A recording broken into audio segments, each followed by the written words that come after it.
Welcome to the first part of the ARSET training, Climate Change Monitoring and Impacts Using Remote Sensing and Modeled Data. My name is Sean McCartney, and I am joined today by my colleague, Amita Mehta. This two-part introductory webinar series will provide an overview of NASA resources for monitoring climate change and its impacts.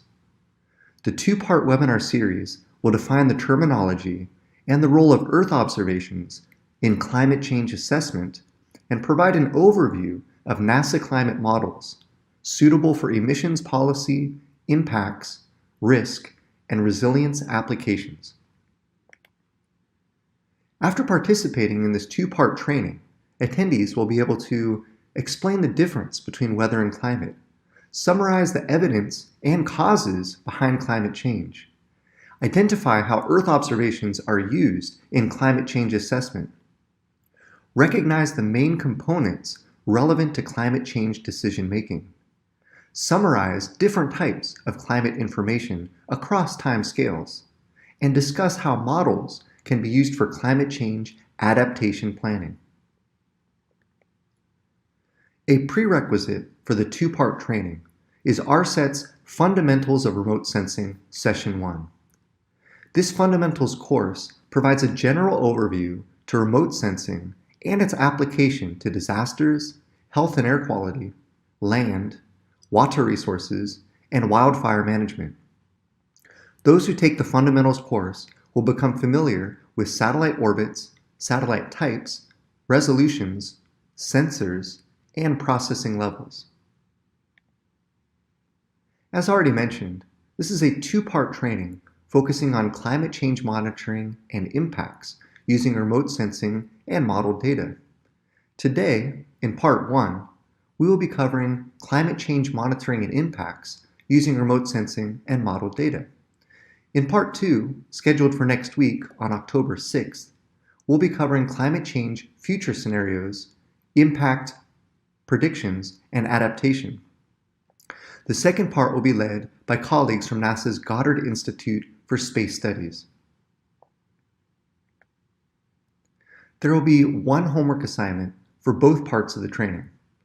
Answers must be submitted via Google form, which can be accessed from the training page on the ARSET website. Homework will be made available on October 6th with a due date of October 20th. A certificate of completion will be awarded to those who attend all live webinars and complete the homework assignment by the deadline of October 20th. You will receive a certificate approximately 2 months after the completion of the course from Marinas Martin. The outline for Part 1 of the training is as follows. I will briefly describe the ARSET program. We will provide an overview of climate change, as well as the role of Earth observations in climate change assessment. We will then demonstrate how to monitor climate change impacts using NASA data. And finally, we will cover the main components relevant to climate change decision-making. ARSET provides accessible, relevant, and cost-free training on remote sensing satellites, sensors, methods, tools, and applications. Trainings are offered online and in person for beginners and advanced practitioners alike. Though unfortunately, due to the COVID-19 pandemic, the program has suspended in-person training. Trainings cover a range of datasets, web portals, and analysis tools, and their application to air quality, agriculture, disasters, land, and water resources management. Trainings are freely available to anyone with an internet connection and conducted either live, instructor-led, or self-guided, such as the Fundamentals to Remote Sensing course mentioned in the previous slide. Since 2009, the program has reached over 50,000 participants from 170 countries.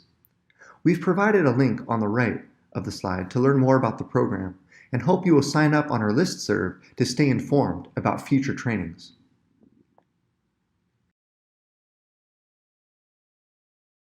The following slides are intended to provide an overview of climate change.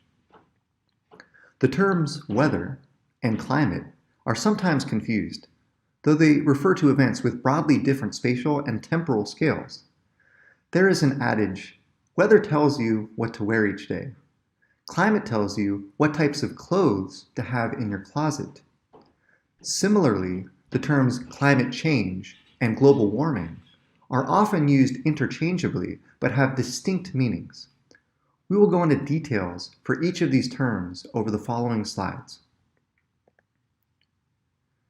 Weather refers to atmospheric conditions that occur locally over short periods of time, from minutes to hours and days to weeks. Familiar examples include rain, snow, clouds, wind, or thunderstorms. Most weather happens in the part of Earth's atmosphere that is closest to the ground, called the troposphere. There are many different factors that can change the atmosphere in a certain area, such as air pressure, temperature, humidity, wind speed, and direction, and lots of other things. Together, they determine what the weather is like at a given time and location. Climate, on the other hand, refers to the long-term local, regional, or global average of temperature, humidity, and rainfall patterns over a period of time, often 30 or more years. When scientists talk about climate, they're looking at averages of precipitation, temperature, humidity, sunshine, wind velocity, phenomena such as fog, frost, and hailstorms, and other measures of the weather that occur over a long period in a particular place, again, typically 30 or more years. Climate can help us describe whether the summers are hot and humid and whether the winters are cold and snowy at a particular place. They can also tell us when we might expect the warmest day of the year or the coldest day of the year at that location. Across the planet, observers and automated stations measure weather conditions at thousands of locations every day of the year. Some observations are made hourly, others just once a day. Over time, these weather observations allow us to quantify long-term average conditions, which provide insight into an area's climate. In many locations around the world, systematic weather records have been kept for over a century. With these long-term records, we can detect patterns and trends.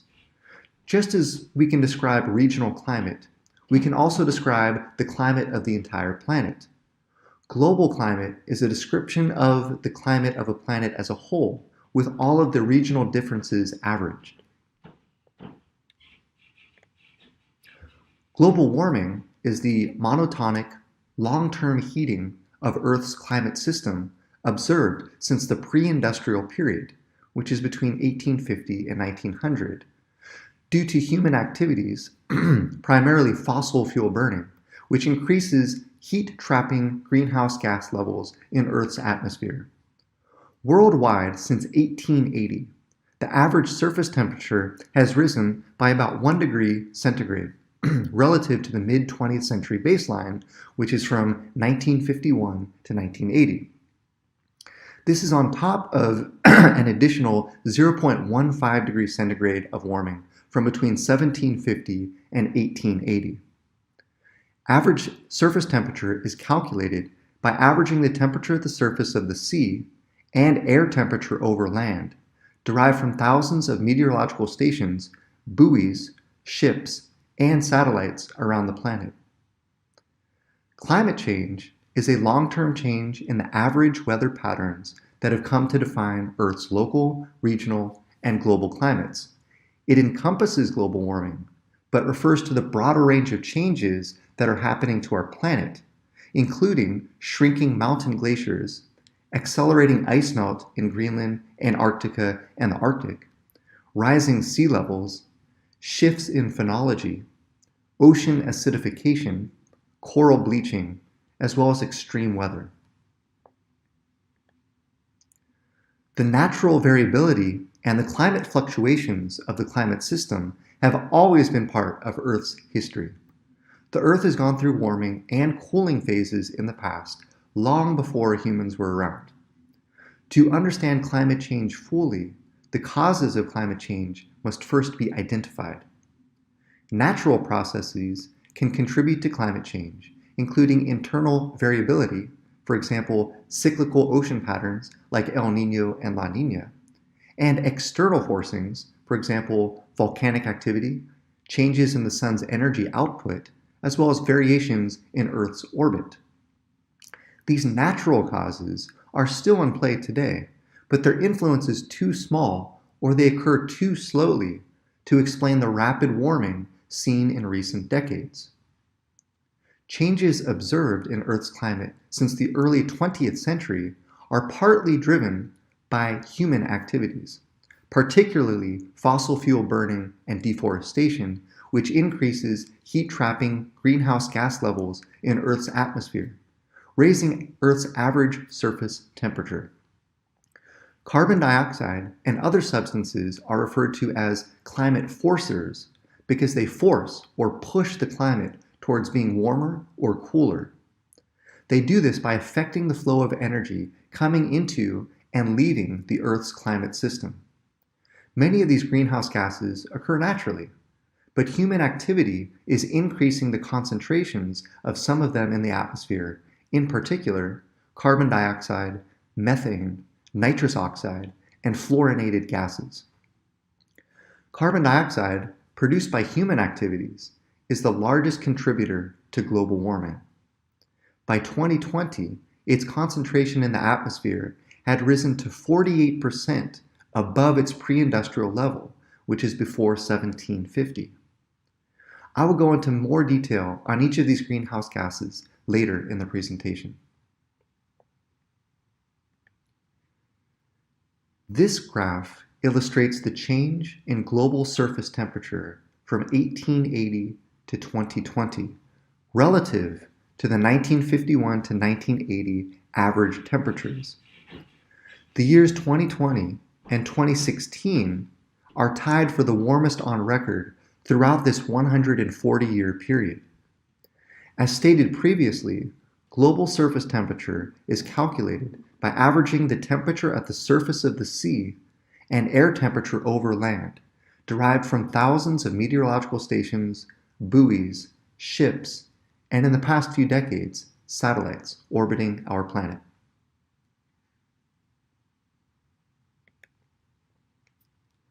Natural variability and climate fluctuations of the climate system have always been part of Earth's history. The Earth has gone through warming and cooling phases in the past, long before humans were ever around. In the last 650,000 years, there have been 7 cycles of glacial advance and retreat, with the abrupt end of the last ice age about 11,700 years ago, marking the beginning of the modern climate era and of human civilization.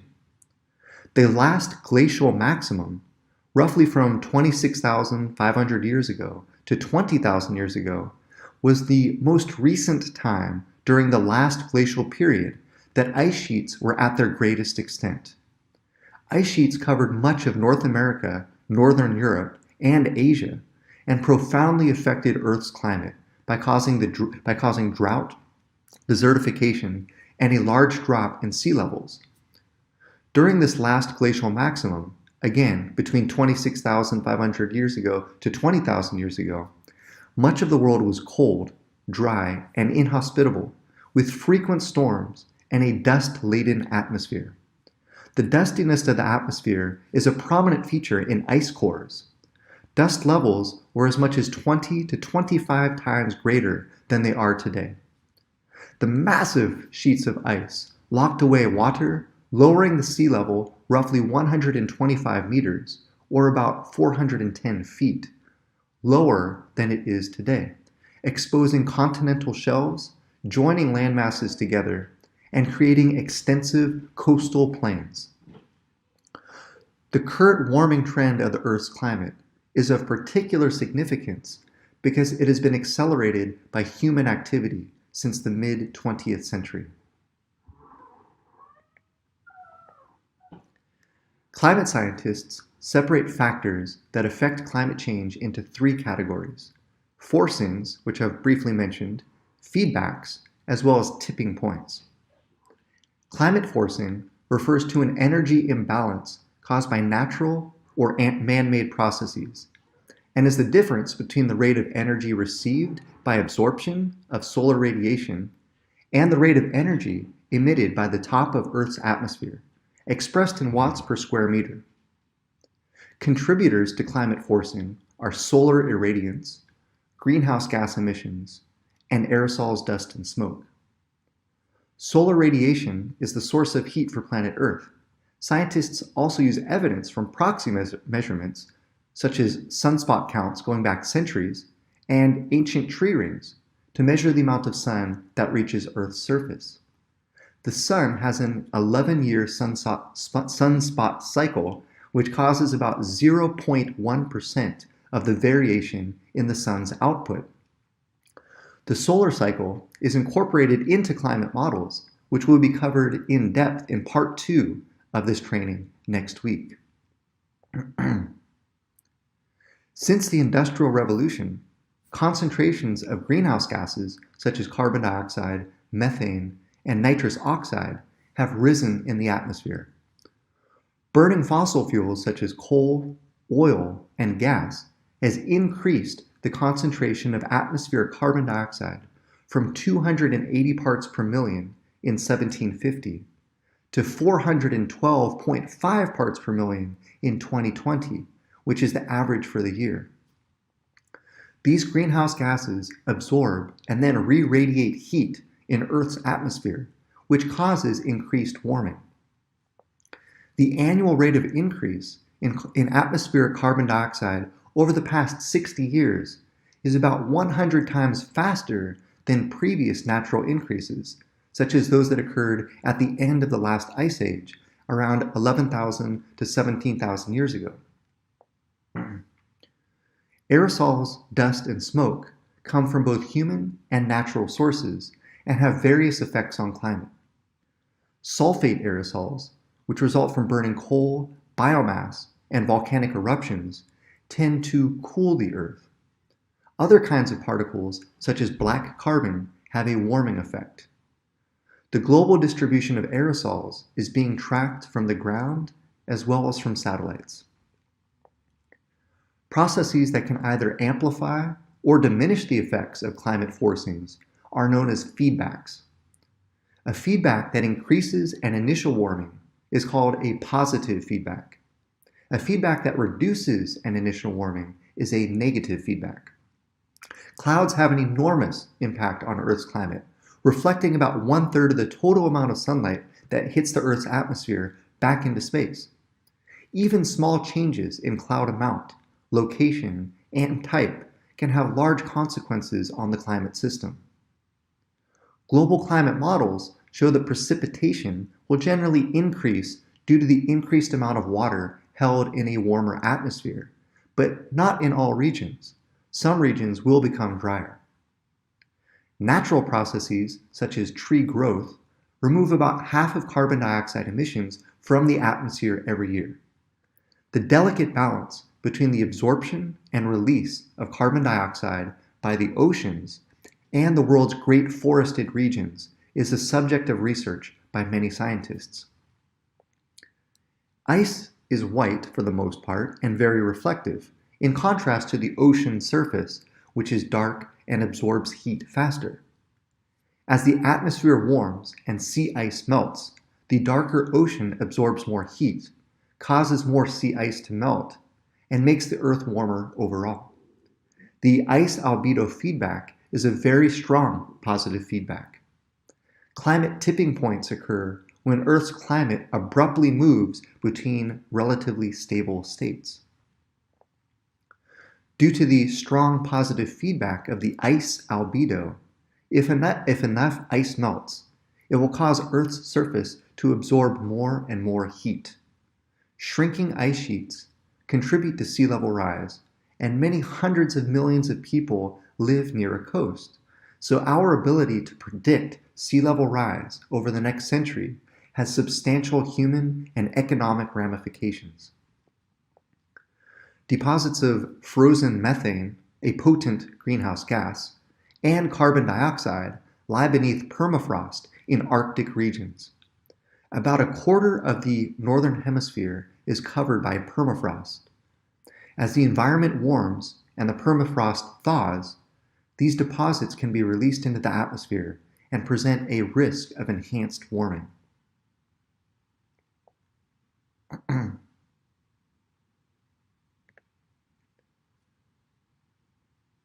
The planet's average surface temperature has risen about 1.18 degrees centigrade or 2.12 degrees Fahrenheit since the late 19th century, a change driven largely by increased greenhouse gas emissions into the atmosphere. In the Intergovernmental Panel on Climate Change's sixth assessment report, released this year, 2021, they state, observed increases in well-mixed greenhouse gas concentrations since around 1750 are unequivocally caused by human activities. Since 1750, most of the warming has occurred in the past 40 years, with the 7 most recent years being the warmest on record. The visualization on the right of the slide shows how the distribution of land temperature anomalies has varied from 1951 to 2020. As the planet has warmed, we see the peak of the distribution shifting to the right, indicating an increase in global land temperature. The distribution of temperatures broadens as well. This broadening is most likely due to different regional warming, rather than increased temperature variability at any given location.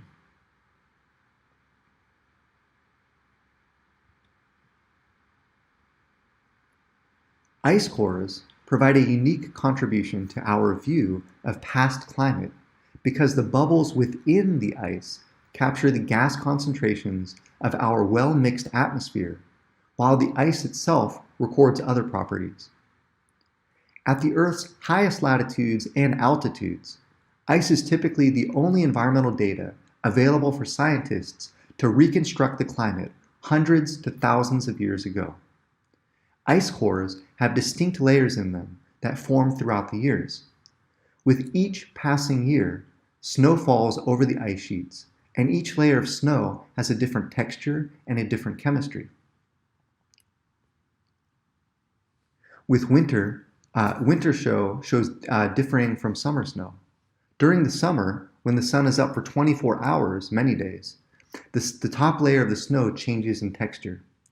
As winter arrives and it turns cold and dark again, new snow falls on top of the summer snow, forming distinct layers. Each of these layers provides scientists with a vast amount of information about the climate each year. Ice cores can tell scientists about temperature, precipitation, atmospheric composition, volcanic activity, and even wind patterns. Researchers drill ice cores from deep inside the polar ice sheets in Greenland and Antarctica, sometimes more than 1.5 kilometers, as well as from high latitude ice caps and mountain glaciers. They collect ice cores in many locations around Earth to study regional climate variability and compare and differentiate that variability from global climate signals. Proportions of different oxygen and hydrogen isotopes provide information about ancient temperatures, and the air trapped in tiny bubbles can be analyzed to determine the level of atmospheric gases, such as carbon dioxide. The oldest ice cores from East Antarctica provide an 800,000-year-old record of Earth's climate. The sun can influence Earth's climate, and it does, but it isn't responsible for the warming trend we've seen over the recent decades. Subtle changes in Earth's orbit around the sun are responsible for the comings and goings of the ice ages, but the warming we've seen in recent decades is too rapid to be linked to changes in Earth's orbit and too large to be caused by solar activity. One of the ways scientists know the sun is not causing global warming comes from observing the amount of solar energy reaching the top of Earth's atmosphere. Since 1978, Scientists have been tracking incoming solar radiation using sensors on satellites, which tells us that there has been no upward trend in the amount of solar energy reaching our planet over these past few decades. A second way scientists know the sun is not causing global warming is that if the sun were responsible for global warming, we would expect to see warming throughout all layers of the atmosphere, from the surface to the upper atmosphere, or stratosphere. But what we actually see is warming at the surface and cooling in the stratosphere. This is consistent with the warming being caused by a buildup of heat-trapping gases near Earth's surface, and not by an increased amount of solar radiation received by Earth, measured in watts per square meter. The graph on the right compares global surface temperature changes, represented as the red line, and the sun's energy received by Earth, the yellow line, in watts per square meter since 1880. The lighter, thinner lines show the yearly levels, while the heavier, thicker lines show the 11-year average variations related to sunspot cycles. Looking at the lighter, thinner yellow lines, you can see the 11-year solar cycle. 11-year averages are used to reduce the year-to-year natural noise in the data, making the underlying trends more obvious.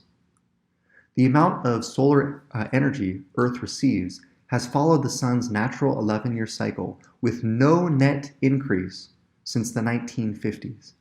Over that same period, global temperature has risen markedly. It is therefore extremely unlikely that the sun has caused the observed global temperature warming trend over the past half century.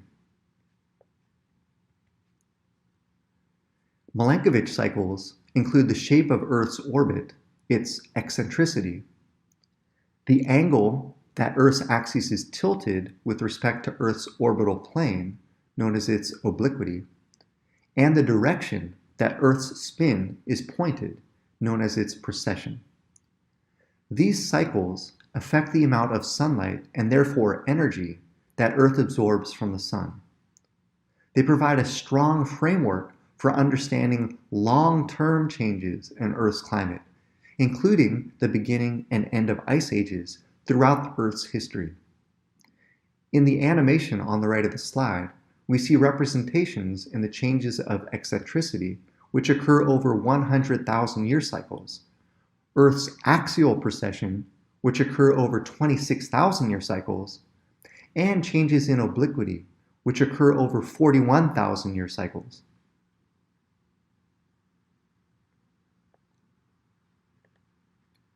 But Milankovitch cycles can't explain all climate change that's occurred over the past 2.5 million years or so.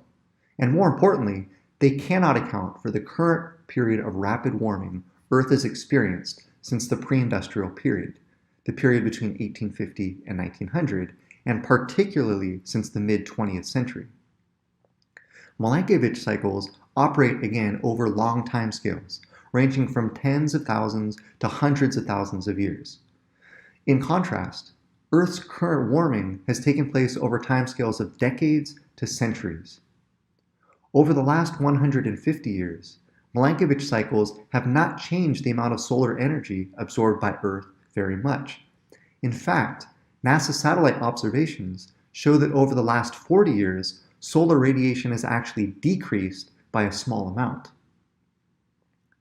Second, Milankovitch cycles are just one factor that may contribute to climate change, both past and present. Even for ice age cycles, changes in the extent of ice sheets and atmospheric carbon dioxide have played important roles in driving the degree of temperature fluctuations over the last several million years. During past glacial cycles, the concentration of carbon dioxide in our atmosphere fluctuated from about 180 parts per million to 280 parts per million, as part of Milankovitch cycle-driven changes to Earth's climate. These fluctuations provided an important feedback to the total change in Earth's climate that took place during those cycles. Today, however, It's the direct input of carbon dioxide into the atmosphere from burning fossil fuels that's responsible for changing Earth's atmospheric composition over the last century, rather than climate feedbacks from the ocean or land caused by Milankovitch cycles. This relatively rapid warming of our climate due to human activities is happening in addition to the very slow changes to climate caused by Milankovitch cycles.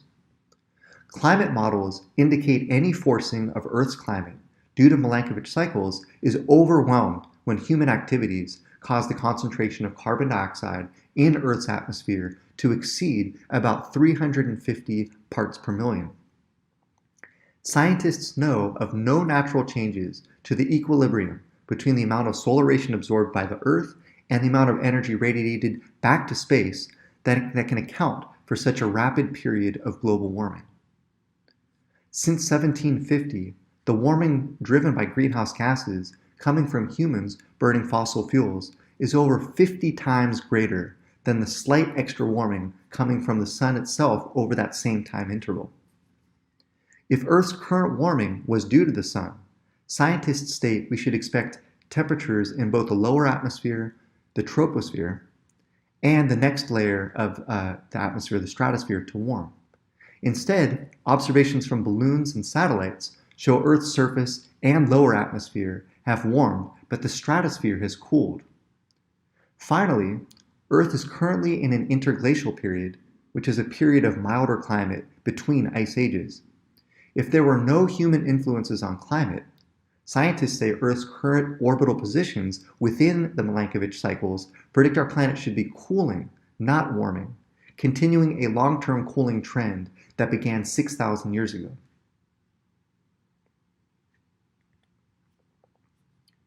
Gases and dust particles thrown into the atmosphere during volcanic eruptions have influences on climate. Most of the particles spewed from volcanoes cool the planet by shading incoming solar radiation. The cooling effect can last for months to years, depending on the characteristics of the eruption. Volcanoes have caused global warming over millions of years during times in Earth's history when extreme amounts of volcanism occurred, releasing greenhouse gases into the atmosphere. Even though volcanoes are in specific places on Earth, their effects can be more widely distributed as gas, dust, and ash get into the atmosphere. Because of atmospheric circulation patterns, eruptions in the tropics can have an effect on the climate in both hemispheres, while eruptions at mid or high latitudes only have an impact on the hemisphere that they are within. Volcanoes also release large amounts of greenhouse gases, such as water vapor and carbon dioxide. The amounts put into the atmosphere from a large eruption doesn't change the global amounts of these gases very much.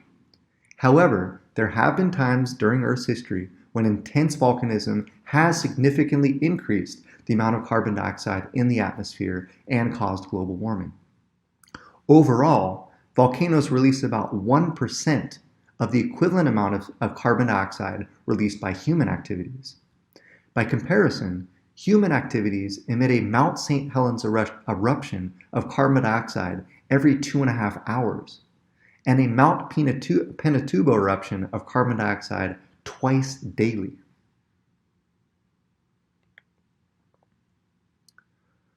Life depends on, is shaped by, and affects climate.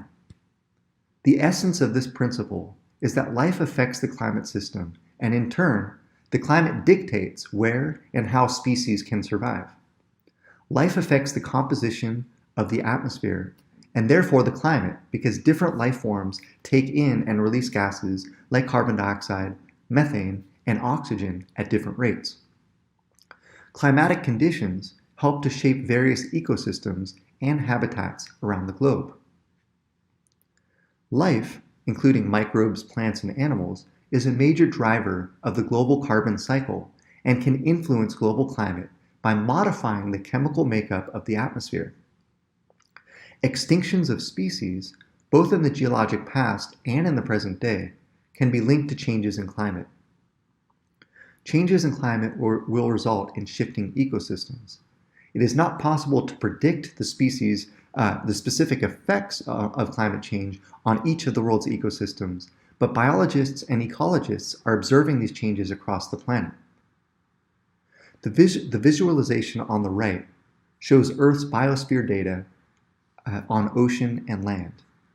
In the Indian Ocean, we see changes in ocean color driven by chlorophyll A levels from phytoplankton.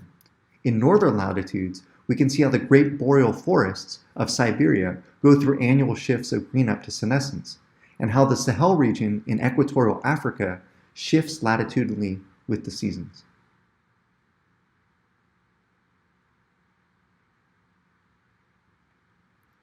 Most of the energy that reaches Earth's surface is shortwave light, ultraviolet, visible, and infrared, which warms the surface and is transformed into long-wave infrared that radiates back toward space.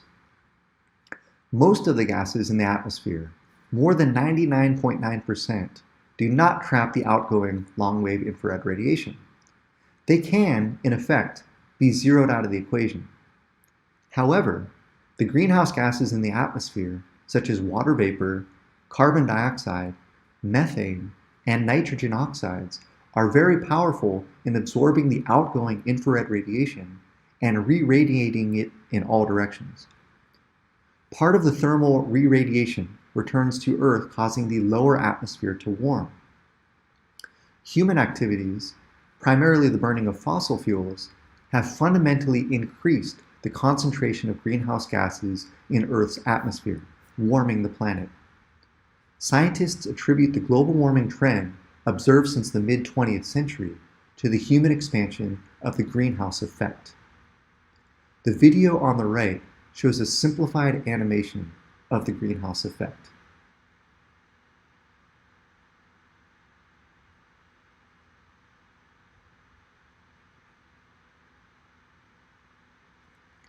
Unlike nitrogen or oxygen, which make up most of our atmosphere, greenhouse gases, water vapor, carbon dioxide, methane, nitrous oxide, and fluorinated gases absorb thermal infrared energy, or heat, and release it gradually over time to space, and some portion back to the surface. Without this natural greenhouse effect, Earth's average annual temperature would be below freezing, instead of close to 15.5 degrees centigrade, which it is currently.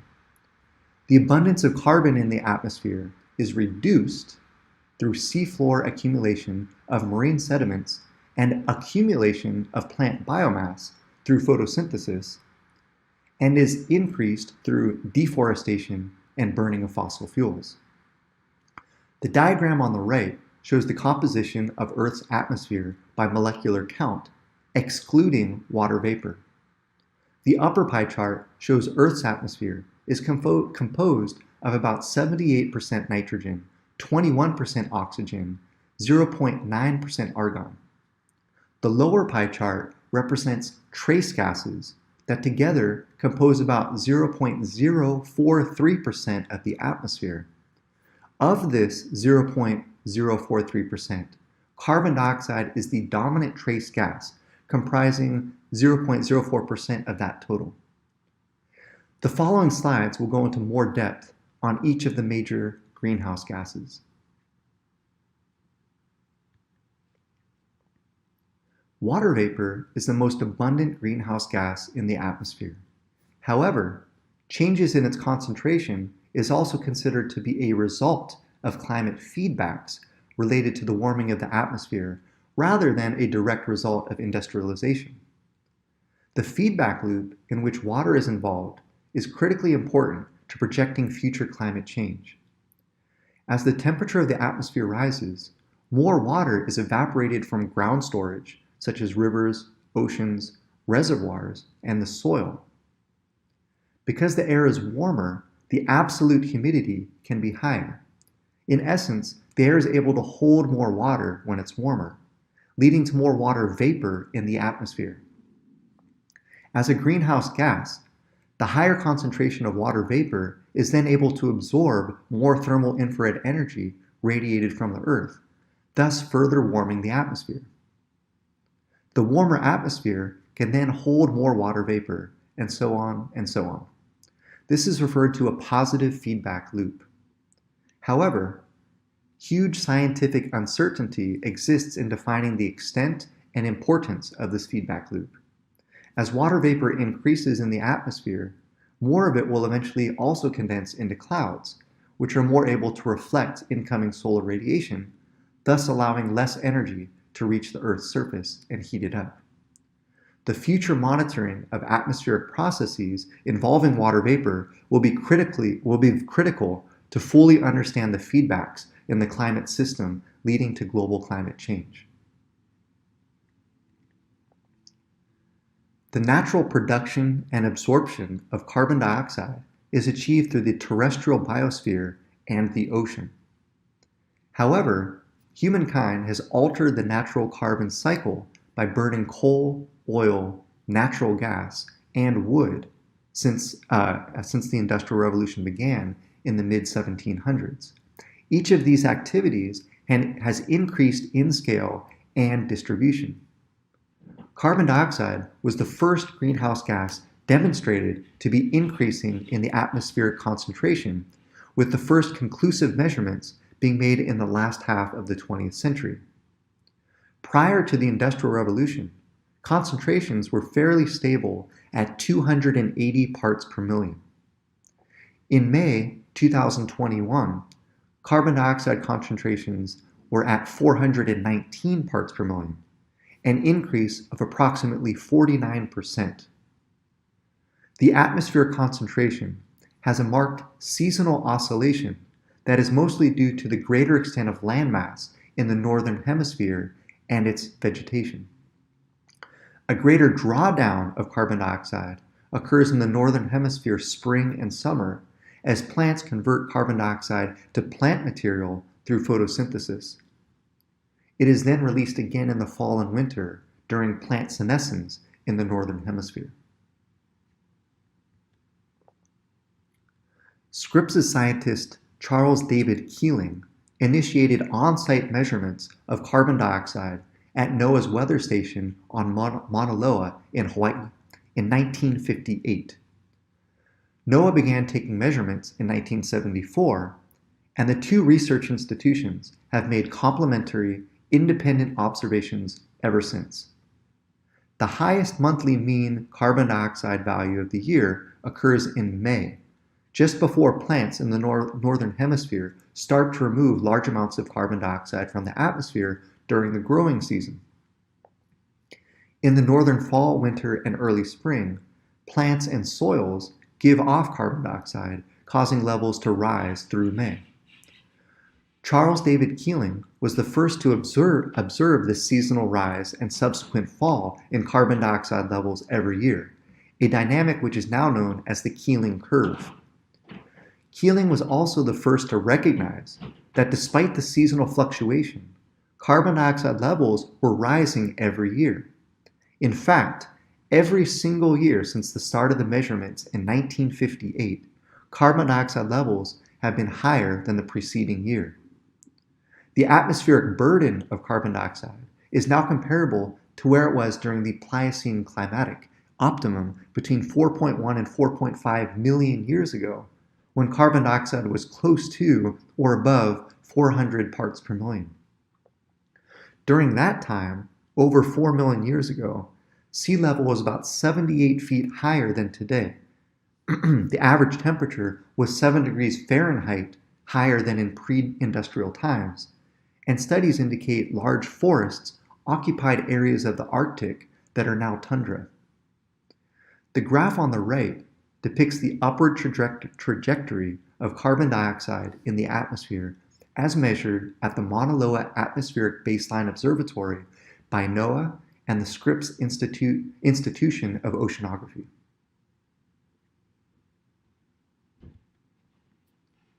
Methane is an extremely effective absorber of radiation, though its atmospheric concentration is less than carbon dioxide and its lifetime in the atmosphere is brief, between 10 to 12 years, compared to other greenhouse gases such as carbon dioxide, nitrous oxide, and chlorofluorocarbons.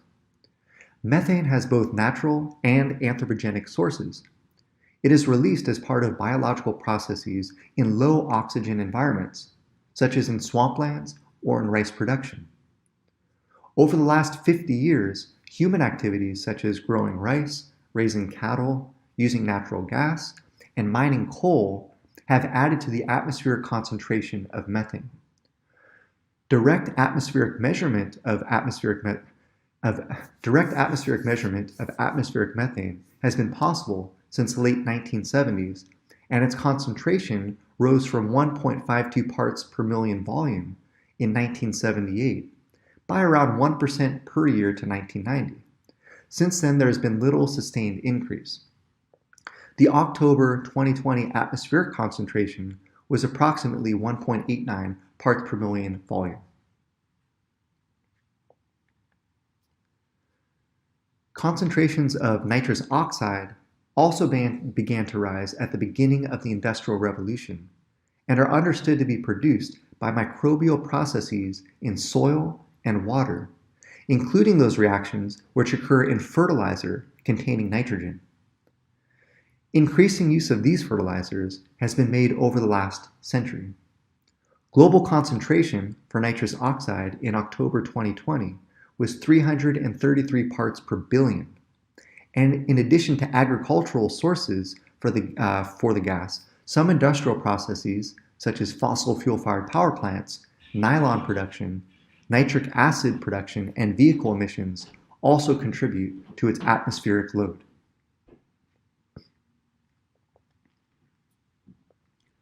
Chlorofluorocarbons, or CFCs, have no natural source, but were entirely synthesized for such diverse uses as refrigerants, aerosol propellants, and cleaning solvents. Their creation was in 1928, and since then, concentrations of chlorofluorocarbons, or CFCs, in the atmosphere have been rising. Due to the discovery that they are able to destroy stratospheric ozone, a global effort to halt their production was undertaken and was extremely successful. So much so that levels of the major CFCs are now remaining level or declining. However, their long atmospheric lifetimes determine that some concentration of the CFCs will remain in the atmosphere for over 100 years. Since they are also a greenhouse gas, they are also of concern. Another set of synthesized compounds, called HFCs, or hydrofluorocarbons, are also greenhouse gases, though they are less stable in the atmosphere and therefore have a shorter lifetime and less of an impact as a greenhouse gas. Carbon dioxide is the most important of Earth's long-lived greenhouse gases. It absorbs less heat per molecule than the greenhouse gases methane or nitrous oxide, but it's more abundant and stays in the atmosphere longer, from 300 to 1,000 years. Increases in atmospheric carbon dioxide are responsible for about 2/3 of the total energy imbalance that is causing Earth's temperature to rise. Another reason carbon dioxide is important in the Earth system is that it dissolves into the ocean and reacts with water molecules, producing carbonic acid and lowering the ocean's pH. Since the start of the Industrial Revolution, the pH of the ocean's surface waters has dropped from 8.21 to 8.1. This drop in pH is called ocean acidification. Natural increases in carbon dioxide concentrations have periodically warmed Earth's temperature during ice age cycles over the past million years or more. Based on air bubbles trapped in 1.5-kilometer thick ice cores and other paleoclimatic climate evidence, we know that during the last ice age cycles of the past million years or so, carbon dioxide never exceeded 300 parts per million. Before the Industrial Revolution started in the mid-1700s, the global average amount of carbon dioxide was about 280 parts per million.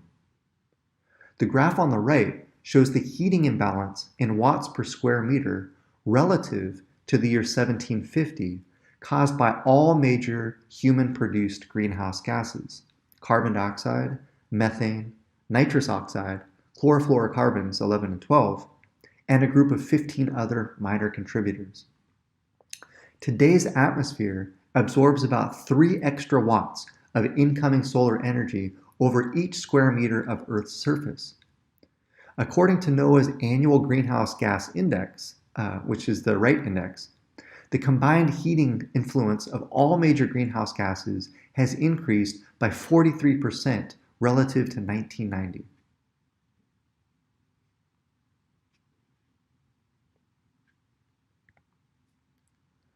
This graph shows atmospheric carbon dioxide levels on the planet over the past 800,000 years. Carbon dioxide levels have not exceeded 310 parts per million, going back 800,000 years.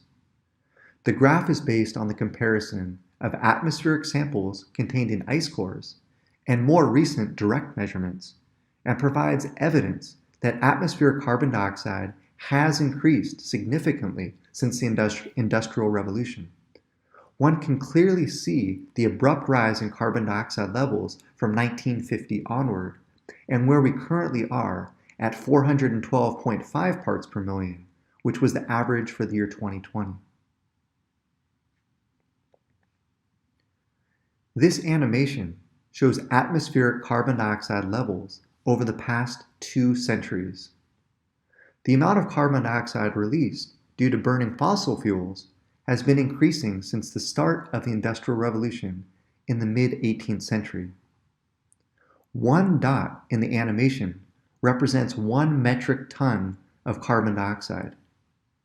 In 1800, less than 1 metric ton of CO2, carbon dioxide, was released each second. By 1900, that number had jumped to 62 metric tons per second, and by 2000, we were releasing 756 metric tons of carbon dioxide every second from burning fossil fuels.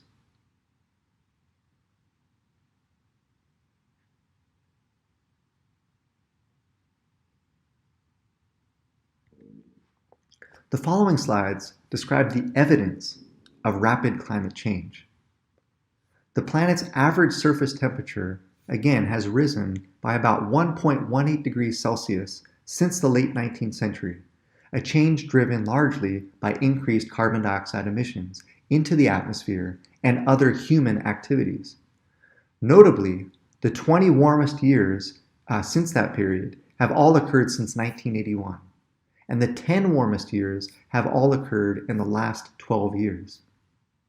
The years 2016 and 2020 are tied for the warmest year on record since accurate measurements started being recorded in the mid-19th century. The global surface temperature is based on averaged air temperature data over land and sea surface temperatures observed from weather stations, buoys, ships, and satellites. The graph on the right shows the global annual average temperature measured over land and oceans.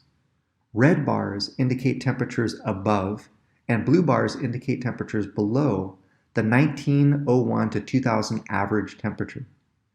The black line shows atmospheric carbon dioxide concentration in parts per million. One can see, since the late 1970s, an upward trend in both global temperature and carbon dioxide concentrations.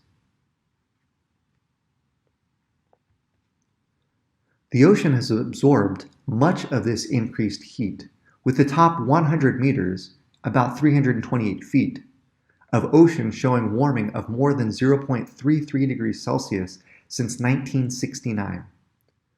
As Earth experiences a warming climate, we experience hotter air temperatures.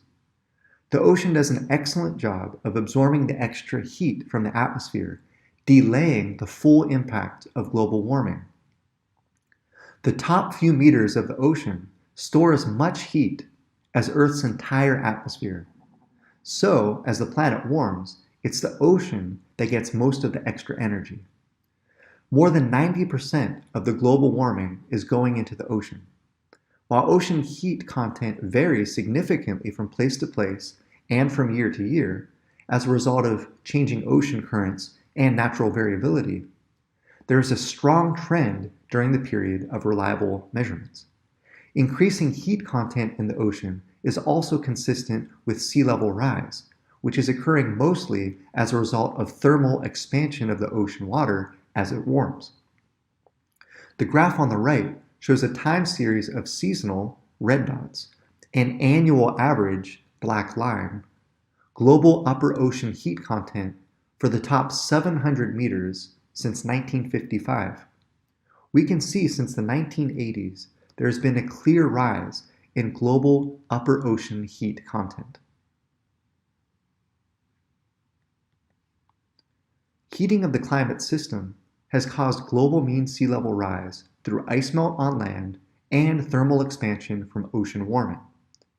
According to the Intergovernmental Panel on Climate Change, thermal expansion explained 50% of sea level rise during 1971 to 2018, while ice loss from glaciers contributed 22%, ice sheets 20%, and changes in land water storage another 8%. Global mean sea level has been rising at an average rate of approximately 1.7 millimeters per year over the past 100 years, measured from tide gauge observations, which is significantly larger than the rate averaged over the last several thousand years. The rate in the last 2 decades, however, is nearly double that of the last century. The graph on the right shows annual averages of global sea level since 1870, shown in red. The blue dots represent tide gauge data, and the black dots are based on satellite observations. The inset in the bottom right shows global mean sea level rise since 1993, a period over which sea level rise has accelerated.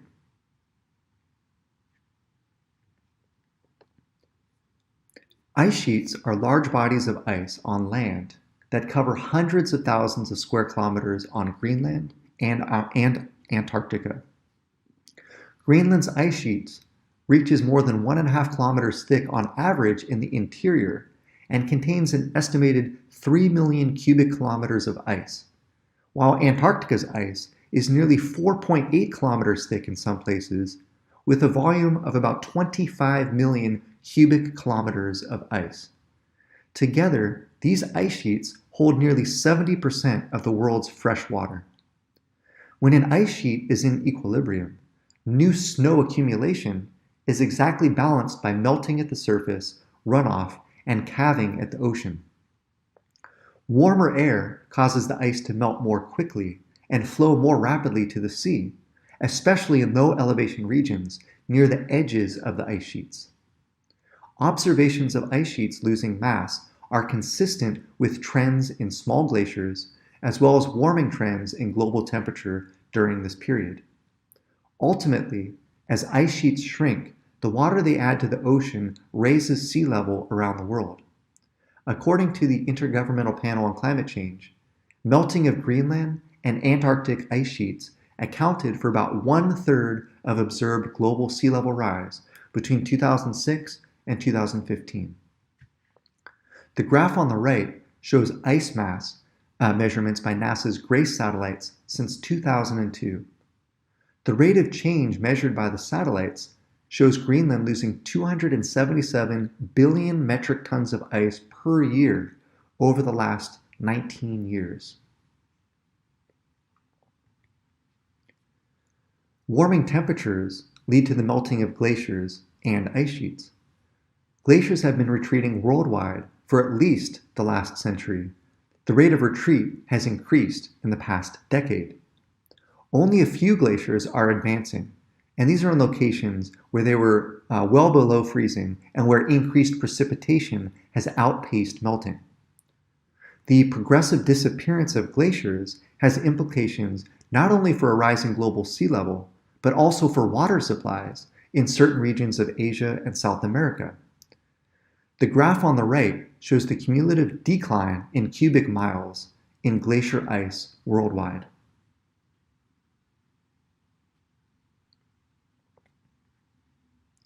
Satellite observations reveal that the amount of spring snow cover in the northern hemisphere has decreased over the past 5 decades, and the snow is melting earlier. This pattern is consistent with warmer global temperatures. Some of the largest declines have been observed in the spring and summer months. The black and white graph on the bottom of the slide shows the average of monthly snow cover extent anomalies over Northern Hemisphere lands, including Greenland, since November 1966. The colored graph on the right shows seasonal snow cover extent over Northern Hemisphere lands since winter of 1966 and 1967, calculated from NOAA snow maps. We can see in both the green and the red graphs that the snow accumulation has been going down in this period during these seasons. Both the extent and thickness of Arctic sea ice has declined rapidly over the last several decades. Arctic sea ice minimum extent has declined significantly since satellite measurements began in 1979, with the lowest values observed since 2012. Arctic sea ice reaches its minimum each September. September Arctic sea ice is now declining at a rate of 13.1% per decade relative to the 1981 to 2010 average. The animation on the right shows a time series of annual Arctic sea ice minimum since 1979, based on satellite observations. The 2012 sea ice extent is the lowest in the satellite record.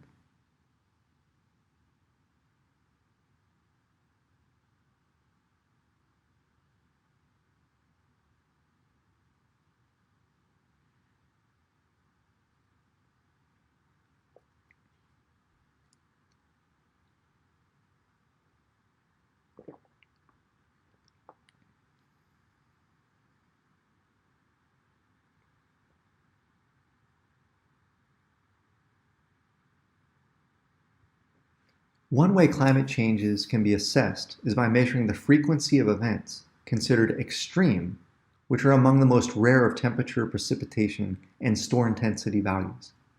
According to the IPCC, or the Intergovernmental Panel on Climate Change, it is virtually certain that hot extremes, including heat waves, have become more frequent and more intense across most land regions since the 1950s, while cold extremes, including cold waves, have become less frequent and less severe, with high confidence that human-induced climate change is the main driver of these changes.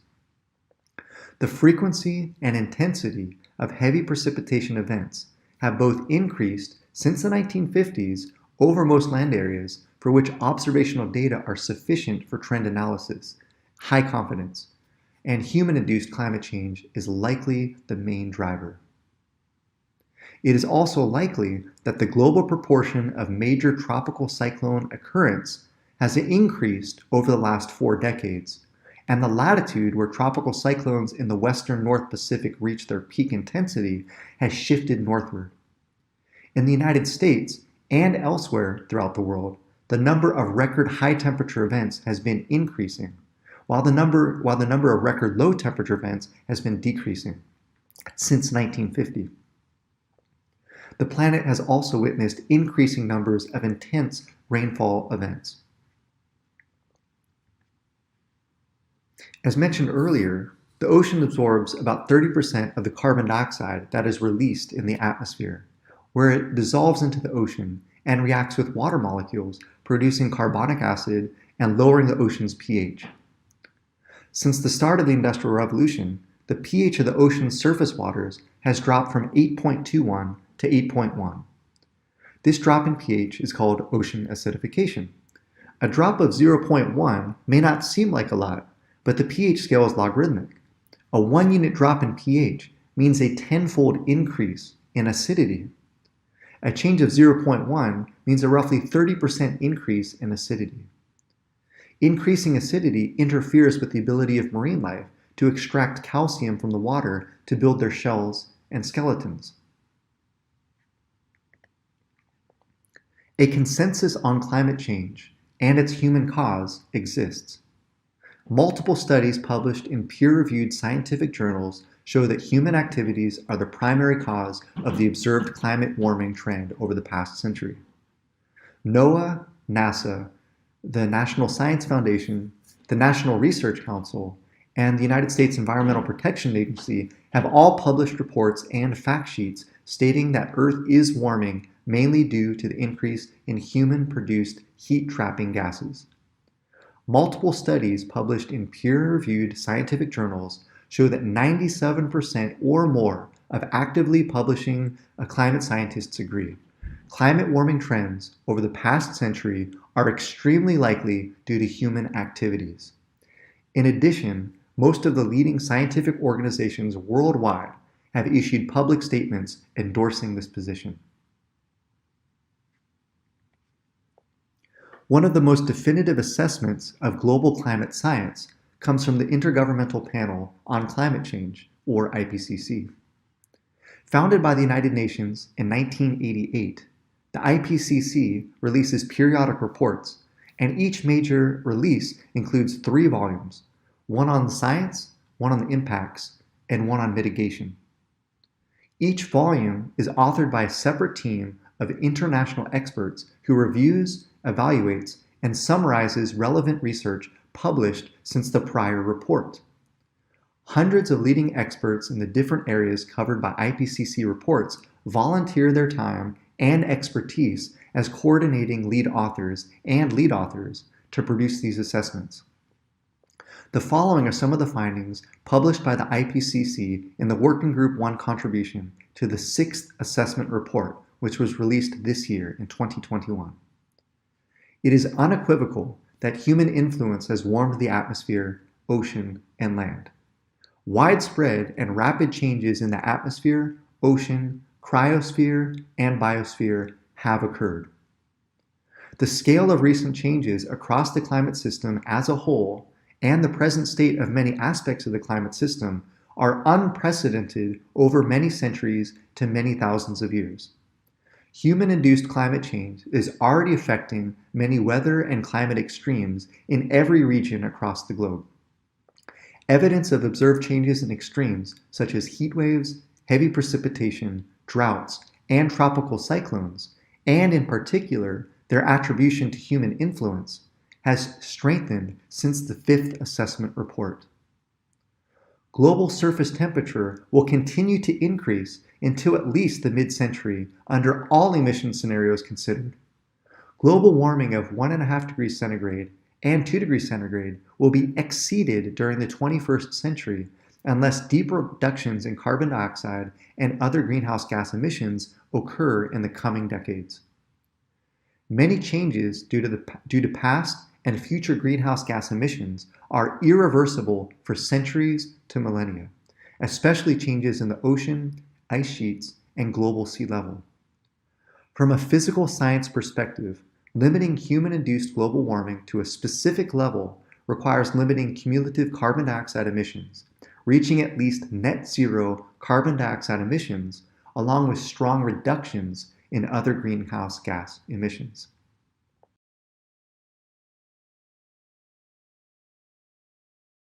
In this next section, we'll be focusing on the role of Earth observations in climate change assessment.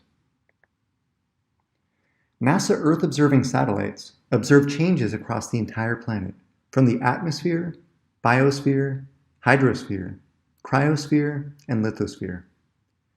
Each observing satellites provide consistent, timely, global, accurate measurements from the tropics to the polar regions. NASA conducts a program of breakthrough research on climate science, enhancing the ability of the international scientific community to advance global integrated Earth system science using space-based observations. The agency's research encompasses solar activity, sea level rise, the temperature of the atmosphere and the oceans, the state of the ozone layer, air pollution, and changes in sea ice and land ice. Instruments on NASA's Terra and Aqua satellites have provided the first global measurements of aerosols in our atmosphere, which come from natural sources such as volcanoes, dust storms, as well as man-made sources such as the burning of fossil fuels. Other instruments on board the Aura satellite study the processes that regulate the abundance of ozone in the atmosphere. Data from the GRACE and ICESat missions and from spaceborne radar show unexpectedly rapid changes in the Earth's great ice sheets, while the JASON 3, OSTM JASON 2, and JASON 1 missions have recorded a sea level rise of an average of 7.5 centimeters since 1992. NASA's Earth Observing System's weather instruments have demonstrated significant improvements in global forecast skill. The following slides will highlight the current fleet of operational NASA missions used for climate science. NASA's AURA mission obtains measurements of ozone, aerosols, and key gases to gain insights into the chemistry of our atmosphere. AURA flies in formation about 15 minutes behind Aqua in the A-Train satellite constellation, which we saw on the previous slide, which consists of several satellites flying in close proximity. AURA's 4 instruments study the atmosphere's chemistry and dynamics. AURA's instruments enable us to investigate questions about ozone trends, air quality changes, and their linkage to climate change, and provide accurate data for predictive models and provide useful information for local and national agency decision support systems. The United States Environmental Protection Agency monitors 6 criteria pollutants to make air quality forecasts. The AURA spacecraft monitors 5 of the 6 pollutants: ozone, carbon monoxide, aerosols, nitrogen dioxide, and sulfur dioxide. The Cloud Aerosol LiDAR and Infrared Pathfinder satellite observation, also known as CALYPSO, is a joint NASA-French mission. Observations from spaceborne LiDAR, combined with passive imagery, will lead to improved understanding of the role aerosols and clouds play in regulating the Earth's climate. CALYPSO also flies in the afternoon, or A-Train, satellite constellation along with AURA. Launched into Earth orbit on May 4, 2002, aboard NASA's Aqua satellite, the Atmospheric Infrared Sounder, or AIRS, provides data critical to the monitoring of Earth's atmosphere. AIRS data are improving weather forecast and advancing our understanding of Earth's climate. The AIRS instrument is the most advanced water vapor sensor ever built, and 60%, as I've said, of the greenhouse effect of the global atmosphere comes from water vapor. It also observes trace gases in the atmosphere, such as ozone, carbon monoxide, carbon dioxide, and methane. The Advanced Microwave Scanning Radiometer, or AMSR, has operated on 3 satellites, 1 on Aqua and the other 2 on spacecraft operated by the Japan Aerospace Exploration Agency, also known as JAXA. AMSR-E measures geophysical parameters supporting several global change science and monitoring efforts, including precipitation, oceanic water vapor, cloud water, near-surface wind speed, sea surface temperature, soil moisture, snow cover, and sea ice parameters. All of these instruments are critical to understanding the Earth's climate. The visualization on the right shows the global distribution and variation of the concentration of mid-tropospheric carbon dioxide observed by AIRS. For comparison, it is overlaid by a graph of the seasonal variation and interannual increase of carbon dioxide observed at the Mauna Loa Observatory.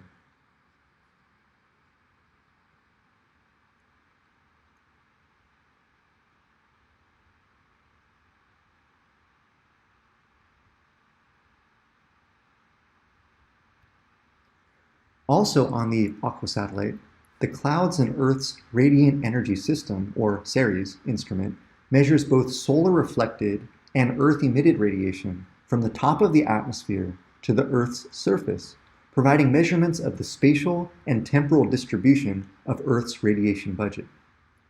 NASA launched the first CERES mission aboard the Tropical Rainfall Measuring Mission satellite, or TRMM, in November 1997. There are currently 6 CERES instruments on NASA and NOAA satellites. CERES will measure the energy at the top of the atmosphere, as well as estimate energy levels in the atmosphere and at the Earth's surface. Using information from very high-resolution cloud imaging instruments on the same spacecraft, CERES will also determine cloud properties, including altitude, thickness, and the size of the cloud particles. All of these measurements are critical for advancing the understanding of the Earth's total climate system and the accuracy of climate prediction models. The graph on the right of the slide shows a plotted view of planetary heat uptake since the beginning of the Ceres data record, showing an oscillating monthly mean, shown in yellow, and a 12-month running average, which is the red line. These data show how much energy is added by Earth during the period Ceres instruments have been operating. Also on the Aqua satellite is the Moderate Resolution Imaging Spectroradiometer, also known as MODIS. With its sweeping 2,330 kilometer wide viewing swath, MODIS observes every point on the planet every 1 to 2 days in 36 discrete spectral bands. This wide spatial coverage enables MODIS, together with MISR and Ceres, to help scientists determine the impact of clouds and aerosols on the Earth's energy budget. MODIS also measures the properties of aerosols that enter the atmosphere from man-made sources like pollution and biomass burning, as well as natural resources such as dust storms, volcanic eruptions, and forest fires. MODIS helps scientists determine the amount of water vapor in a column of the atmosphere and the vertical distribution of temperature and water vapor, measurements crucial to understanding Earth's climate system. MODIS is ideal for monitoring large-scale changes in the biosphere that are yielding new insights into the workings of the global carbon cycle. Coupled with the sensor's surface temperature measurements, MODIS measurements of the biosphere are helping scientists track the sources and sinks of carbon dioxide in response to climate changes. Together with Suomi NPP's VIRS instrument, MODIS provides more than 20 years of aerosol information, climate forcing, and surface temperature trends, which is the impact. Because clouds have such a large impact on Earth's radiation budget, even small changes in cloud abundance or distribution could alter the climate more than the anticipated changes in greenhouse gases, anthropogenic aerosols, and other factors associated with global change. CloudSat was selected as a NASA Earth System Science Pathfinder satellite mission in 1999 to provide observations necessary to advance our understanding of cloud abundance, distribution, structure, and radiative properties. Since 2006, CloudSat has flown the first satellite-based millimeter wavelength cloud radar, a radar that is more than 1,000 times more sensitive than existing weather radars. CloudSat is studying clouds in detail to better characterize the role they play in regulating Earth's climate. CloudSat is providing the first direct global survey of the vertical structure and overlap of cloud systems and their liquid and ice water contents. Data return should lead to improved cloud representations in atmospheric models, helping improve the accuracy of weather forecasts and climate predictions made using these models. CloudSat and Calypso, mentioned on the previous slide, were designed to complement each other. They launched together on the same rocket in 2006 and are currently in the same C-train orbit. Installed on the International Space Station, the Global Ecosystem Dynamics Investigation, or GEDI instrument, produces high-resolution laser-ranging observations of the three-dimensional structure of the Earth. GEDI laser altimetry observations provide unprecedented measurements of the Earth's surface, coastal waters, and temperate glaciers. GEDI observes wasting subpolar and land ice, including the high mountain Asia and Patagonia glaciers and ice caps, which contribute to sea level. The science of GEDI is centered on answering three key scientific questions. What is the carbon balance of the Earth's forests? How will the land surface mitigate atmospheric carbon dioxide concentrations in the future? And how does forest structure affect habitat quality and biodiversity?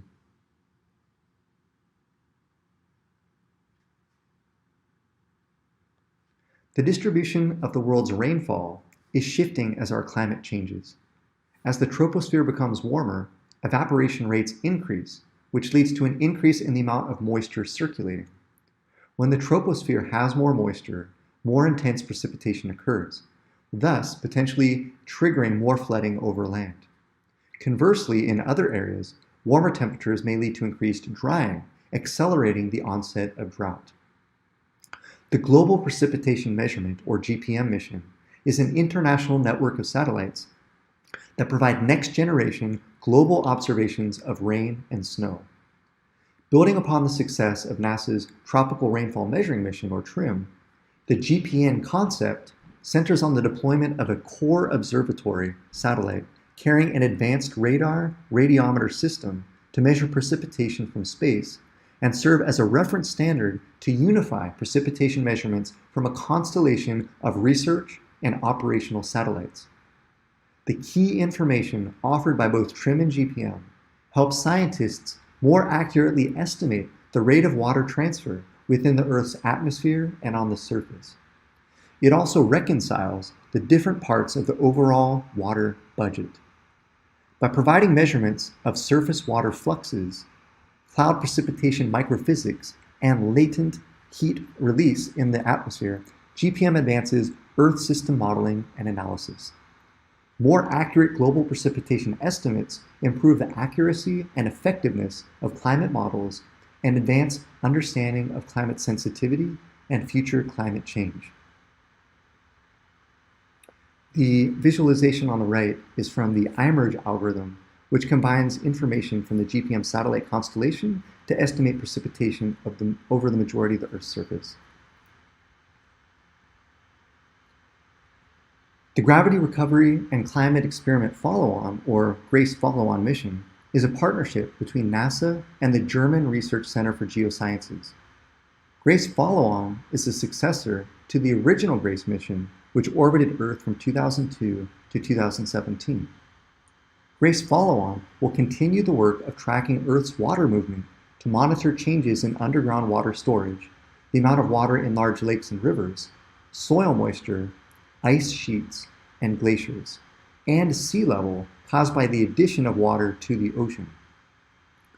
These discoveries provide a unique view of Earth's climate and have far-reaching benefits to society and the world's population.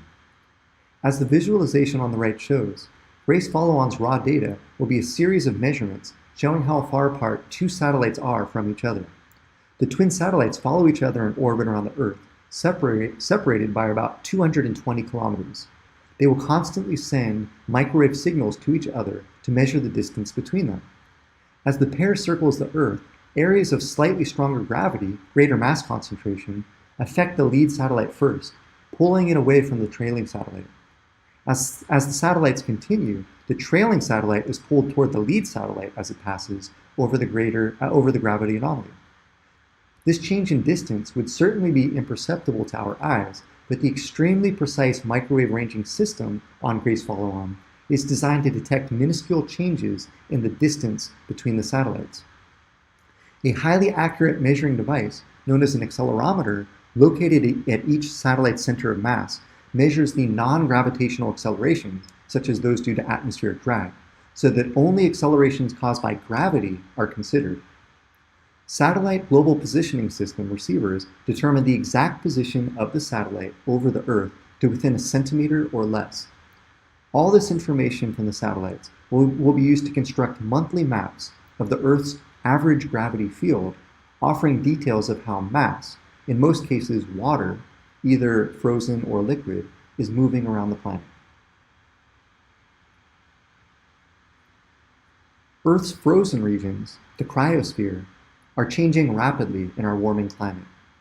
The Ice Cloud and Land Elevation Satellite 2, or ICESat-2 mission, will provide scientists with height measurements that create a global portrait of Earth's third dimension, gathering data that can precisely track changes of terrain, including glaciers, sea ice, forests, and more.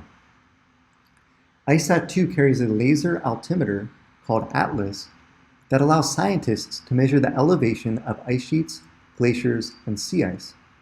The mission will help scientists investigate how the Earth's cryosphere is changing in a warming climate. The mission has 4 science objectives: measure melting ice sheets and investigate how this affects sea level rise, measure and investigate changes in the mass of ice sheets and glaciers, estimate and study sea ice thickness, and measure the height of vegetation in forests and other ecosystems worldwide. The graph on the right shows elevation measurements acquired by ISAT-2 on October 17, 2018, showing the height of the sea ice along an orbital path over the Weddell Sea. For reference, the orbital path is laid over a natural color image acquired by MODIS on the same day. To gather long-term information about the global ocean and currents, orbiting instruments must take extremely precise measurements of the height of the ocean surface, commonly called sea level, above the center of the Earth. This is referred to as ocean surface topography. Ocean surface topography data contain information that has significant practical applications in such areas as the study of worldwide weather and climate patterns, the monitoring of shoreline evolution, and the protection of ocean fisheries.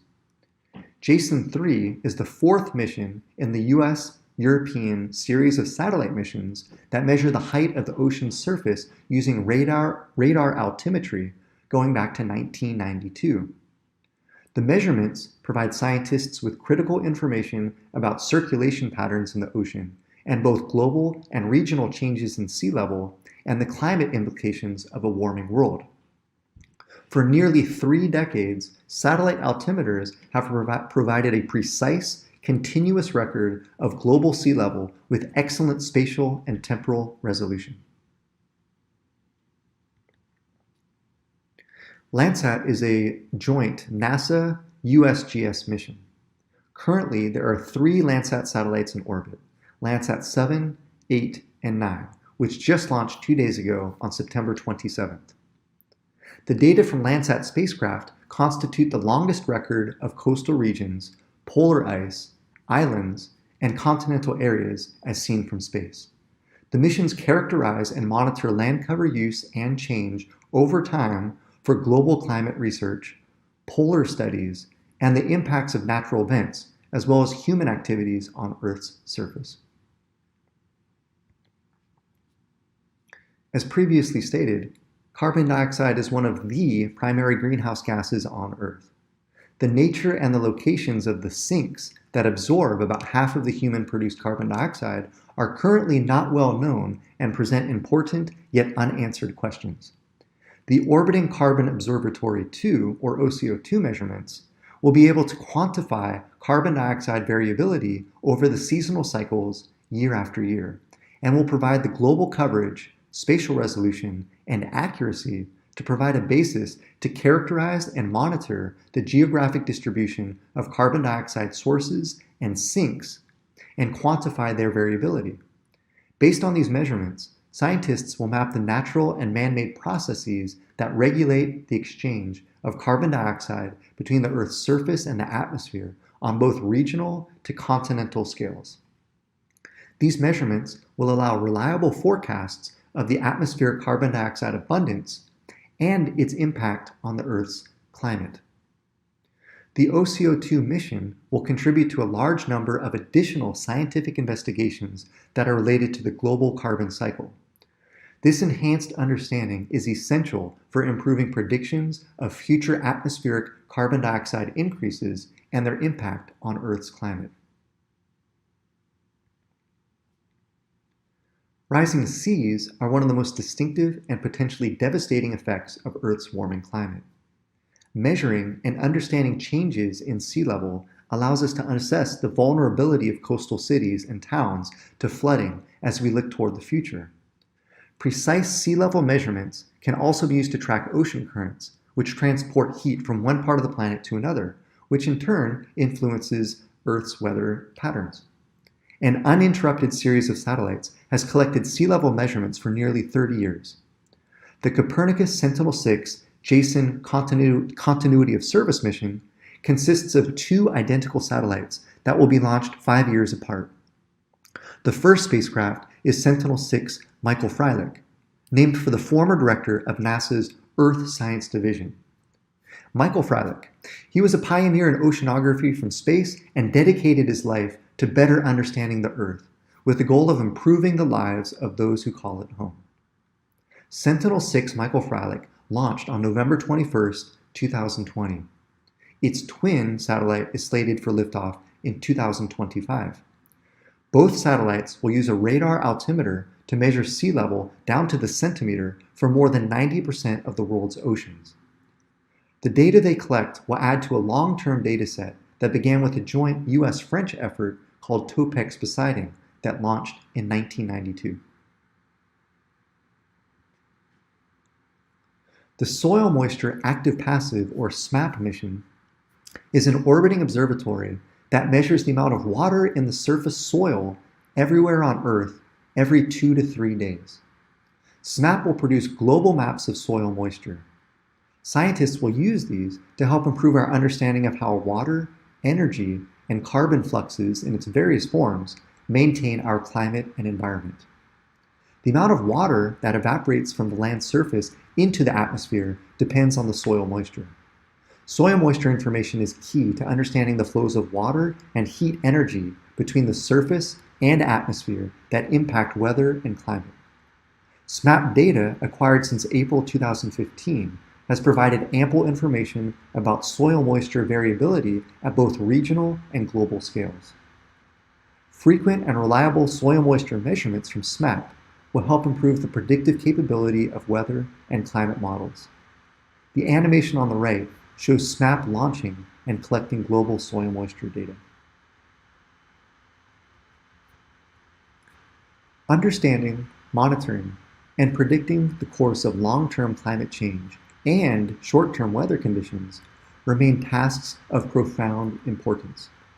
Over the last 2 decades, NASA has launched a series of satellites known collectively as the Earth Observing System that has provided critical insights into the dynamics of the entire Earth system. The Suomi National Polar Orbiting Partnership, or Suomi NPP, serves as a bridge between the Earth Observing System satellites and the series of Joint Polar Satellite System, or JPSS satellites, overseen by NOAA. Suomi NPP represents the gateway to the creation of a U.S. climate monitoring system, collecting both climate and operational weather data, and continuing data records that are critical for global climate change science. The mission maintains a global record of atmospheric, land surface, and sea surface temperatures critical to understanding the long-term dynamics of climate change. 5 instruments on Suomi NPP monitor changes to Earth's sea ice, land ice, and glaciers to track the pace of climate change. The VIIRS instrument on Suomi NPP extends the long-term data records started by the MODIS instruments still operating on both Aqua and Terra satellites. The Terra satellite is the flagship of NASA's Earth Observing System, providing global data on the state of the atmosphere, land, and oceans, and their interactions with solar radiation and with one another. Terra's 5 instruments, including the MODIS instrument, provide important climate measurements that record how Earth's energy budget is changing.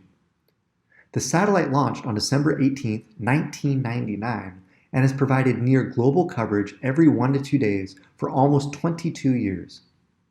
4 Terra instruments, ASTER, CERES, MISER, and MODIS, work together to monitor how clouds are changing, both in response to climate change and natural climate variability due to El Niño and La Niña, or changes in solar activity.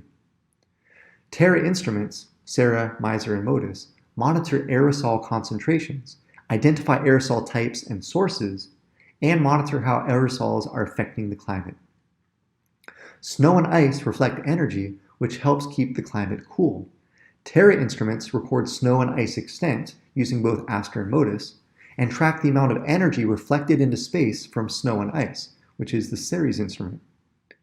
The U.S. Environmental Protection Agency, NOAA, and other atmospheric monitoring agencies use MISER, MODIS, and MOPIT for air quality measurements. The U.S. Forest Service, the U.S. Department of Agriculture, the U.S. Environmental Protection Agency, as well as international fire monitoring communities use ASTER, MISER, and MODIS for forest fire monitoring. Near real-time data from the MODIS Rapid Response System are used by federal and regional stakeholders to assess and monitor forest fires. The The Global Modeling and Assimilation Office, or GMAO, is a NASA organization that uses computer models and data assimilation techniques to enhance NASA's program of Earth observations. The Modern Era Retrospective Analysis for Research and Applications version 2, or MERA 2, is a global atmospheric reanalysis produced by GMAO. It spans the satellite observing era from 1980 to the present. The goals of MERA 2 are to provide a regularly gridded, homogeneous record of the global atmosphere and to incorporate additional aspects of the climate system, including trace gas constituents, stratospheric ozone, and improved land surface representation and cryospheric processes. MERA 2 is also the first satellite-era global reanalysis to assimilate space-based observations of aerosols and represent their interactions with other physical processes of the climate system. MERA 2 is intended to replace the original MERA product and reflects recent advances in atmospheric modeling and data assimilation. The animation on the right shows a record daily rainfall event starting on July 21, 2018.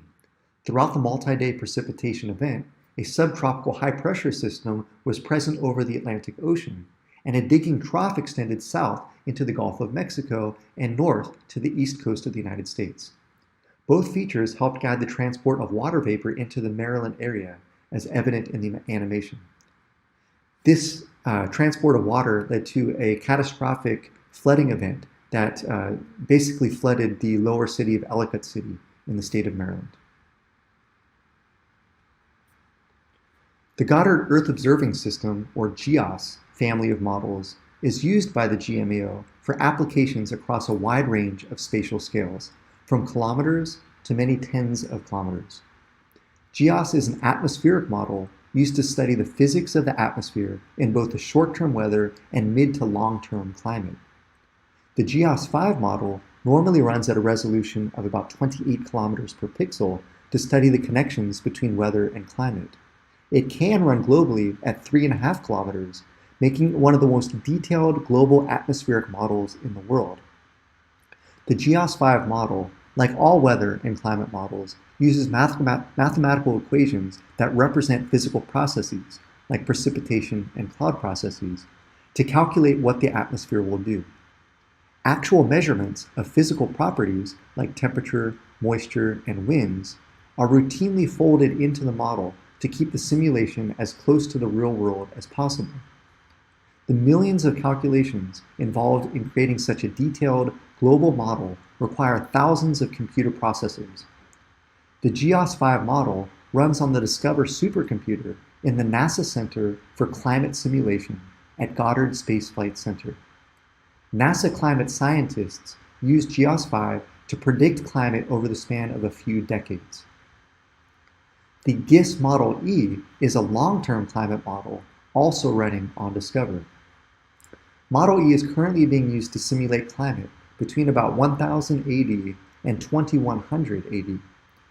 The largest project running on the supercomputer is MERA 2, which I previously mentioned, in which GEOS 5 integrates more than 50 billion observations, mostly from Earth-observing satellites, into a single model simulation of climate from 1979 to the present. The following section focuses on monitoring climate change impacts using NASA data. As mentioned in the previous section when describing satellite missions, since 1992, NASA has been using radar altimetry to measure sea surface height to determine global mean sea level. This is a record length of roughly 30 years where we can understand the changes that are occurring within the climate system. This record is one of the crowning achievements for sea level science and for engineering at NASA. Because of this really long, continuous record, with one satellite mission overlapping the next, NASA has been able to build an understanding of where and when sea level has been changing across the planet. These data build off the records collected from tide gauge stations from around the world, which have measured the daily high and low tides for more than a century. If we compare what we see during the satellite record to what we see in the past over the 20th century, we can start to see and get some context for the satellite record itself. In the graph, if you look at the period from around 1960 to 1970, global mean sea level is actually relatively flat. And the reason for that is that a lot of dams were being built around the world. A lot of the water that would have been going into the ocean was being trapped on land. It actually caused a decrease in sea level over that time period. But since about 1970, we've seen a persistent rise and consistent acceleration in sea level rise. And that's really the time period that we see the satellite altimeter record imprinted upon. With satellite observations, we can understand not just how fast sea level is increasing, but also why it's increasing. If we can understand why it's increasing, we can make better assessments of what might be happening in the future. If we understand the contribution from ice and the contribution from thermal expansion of the oceans, those two things together should add up to give us the total sea level that we see now and potentially will see in the future. We have observing systems for each of these. For ice, we have GRACE and GRACE follow-on, which we've discussed previously. For thermal expansion, we have the Argo profiling floats. And for total sea level, we have satellite altimetry going back to 1992 and continuing through to JASON-2 and Sentinel-6 Michael Freilich today. As mentioned previously, the GRACE and GRACE follow-on missions monitor changes in underground water storage. The amount of water in large lakes and rivers, soil moisture, ice sheets and glaciers, and sea level caused by the addition of water to the ocean. One of the main reasons that gravity is changing here on Earth is because of changes in our ice mass. If we are talking about the big ice sheets associated with Greenland and Antarctica, when they start to lose ice, GRACE and GRACE follow-on are able to observe that. These satellites can tell us how much ice is being lost across Earth's ice sheets and glaciers. They also tell us about the movement of water on Earth. NASA takes these measurements and combines them all to understand how much ice is being lost across the planet and how much water is going into the oceans. If we average all that together across the planet, we're observing a rate of change of about 2 millimeters per year from 2002 until the present. That is ice contribution to global mean sea level.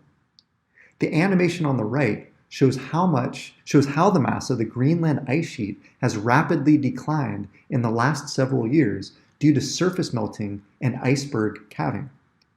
Research based on observations from the GRACE and GRACE follow-on satellites indicates that between 2002 and 2020, Greenland shed approximately 280 gigatons of ice per year, causing global sea level to rise by 0.8 millimeters or 0.03 inches per year.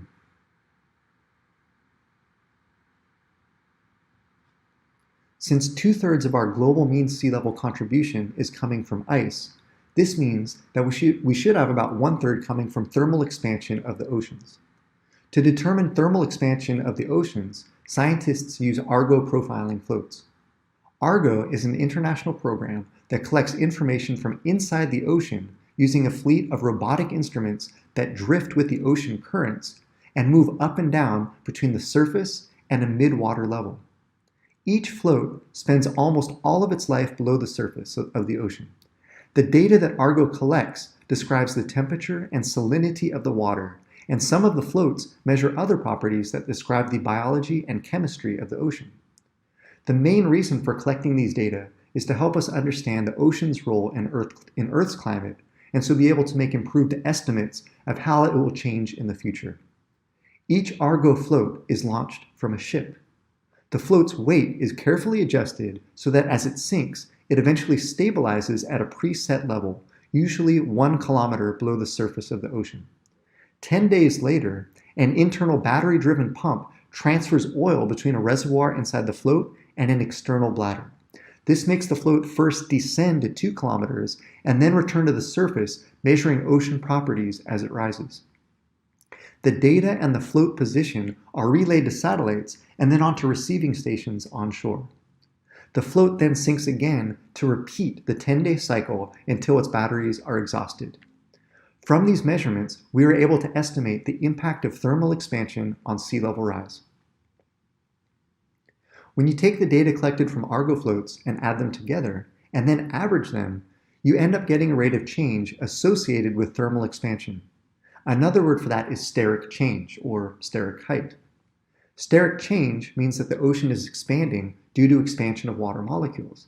That rate of change shown on the graph is about 1.1 millimeters per year. And I do apologize as this graph is outdated, and the current rate of change is about 1.3 millimeters per year. The graph shown here is a summation of the previous slides. The y-axis represents sea level rise in millimeters, and the x-axis represents time from 1993 to 2020. The blue line shows global mean sea level recorded from satellite altimetry dating back to 1993. We can see a clear trend in sea level rise from that time. The orange line at the bottom of the graph shows thermal expansion, or steric change, recorded from Argo floats. The green line is showing the contribution to ocean mass from glaciers and ice sheets observed from the GRACE and GRACE follow-on missions. The yellow line is the summation of thermal expansion and global ocean mass, which overlaps quite well with the global mean sea level. This is one of the ways we can close the budget and understand why sea level is changing on a global scale. This is just one example of how NASA satellite missions are contributing to our understanding of the effects of climate change on a global scale. Well, it's all good to know that sea level rise is occurring at the global scale, but how does one plan at the local level? What if you're living along the coast of Madagascar or Japan?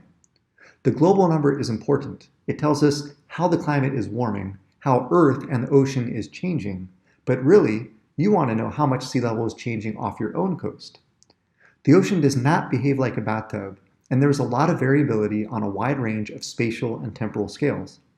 Natural processes like El Nino and La Nina greatly affect ocean circulation and sea level height. Looking at the image on the slide showing sea surface height changes from 1992 to 2019 in centimeters, we see that anywhere that's white, there's basically no sea level increase between that period from 1992 to 2019. That means sea level stayed relatively flat.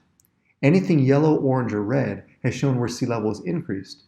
One important thing to note here is that over the past 3 decades, sea level has increased almost everywhere. Yes, there are regions where sea level has gone down a bit for a variety of different reasons, but sea level has generally gone up on a global scale, not just on the global average, but regionally as well. The other thing to note is that the rate of change does vary quite a bit. Focusing on North America, if you look at the east coast of the United States, the Gulf of Mexico, and the Caribbean, you see quite a bit of dark orange approaching red. Looking off the west coast of the United States, you see much lighter colors, actually even approaching near flat sea level rise over the past 30 years, since satellite altimetry has been keeping records. The next thing we will cover are ice sheet fingerprints. Because of the gravity changes that occur when ice melts, the water that comes from the melting ice does not fill up the ocean the same everywhere. This is a surprising factor. The top panel on this slide is showing the case when we lose ice from Greenland. What's interesting to note is that immediately around Greenland, sea level actually falls. Because we have less ice on Greenland, there's less of a gravitational pull toward that ice sheet. Sea level starts to spread out away from the ice sheet. So the further you are away from the source of ice melt, in this case, the further you are away from Greenland in the top panel, the more ice melt in Greenland will contribute to one sea level rise. If you look off the eastern coast of South America, for instance, where you have the dark red at the top panel, Greenland ice melt actually affects that part of the planet more than any other. It's surprising if we're talking about, let's say, the Gulf of Mexico and the Caribbean, we actually get less than the global average contribution from Greenland. So it affects regional sea level some, but not as much as it will in other parts of the planet. Now, if we look at the Antarctic ice sheet in the bottom panel, you see the same thing. When we're losing ice masses, especially from the West Antarctic ice sheet, lower sea level actually follows. And if you look at the contribution off of South America from ice melt in Antarctica, you actually have less than the global average and potentially even a drop in sea level for the very southern parts of South America. If you look further north, towards North America, we actually see a higher than global average increase in sea level associated with Antarctic ice melt. It's not always obvious where this water will go, but from a planning perspective, it's very critical. If you are in New York, for instance, you are very concerned about ice melt from the West Antarctic ice sheet because you know you're going to get hit really hard by that melt in the future. If you see a projection of a huge increase from ice melt there, then you're going to see this potentially very rapid increase in sea level off the east coast of the United States in the future. We can look at this one other way as well. On this slide, we're breaking down regional sea level changes by two cities, New York City on the east coast of the United States and Sydney on the east coast of Australia. The tables below each city show the different sources of where ice is melting from. In both cases, the global contribution of ice melt is the same. GRACE is measuring that global contribution from glaciers and ice sheet melt, which is about 2 millimeters per year, but it's not broken out evenly between these two locations. New York sees less of a contribution from ice melt than Sydney does. Not only that, the contribution from different sources is dramatically different. If we look specifically at the contributions from Greenland, you can see that Greenland contributes a little over 0.3 millimeters per year to New York City. On the other hand, it contributes about 0.7 millimeters per year to Sydney. It's almost double the contribution in terms of ice melt from Greenland in these two locations. It's really important that we're able to understand these ice sheet fingerprints and their contribution to regional sea level change. I'm going to shift gears here. We've talked about the ocean and that we have natural variability such as El Nino and La Nina, and that we have global sea level rise. But we should also discuss subsidence. Sea level is going up, but land could also potentially be going down. And in some locations, that subsidence that we're seeing is at the same level or even greater than what we see in terms of sea level rise. So understanding the subsidence is really critical. This is what we call relative sea level, and subsidence contributes to that relative sea level change.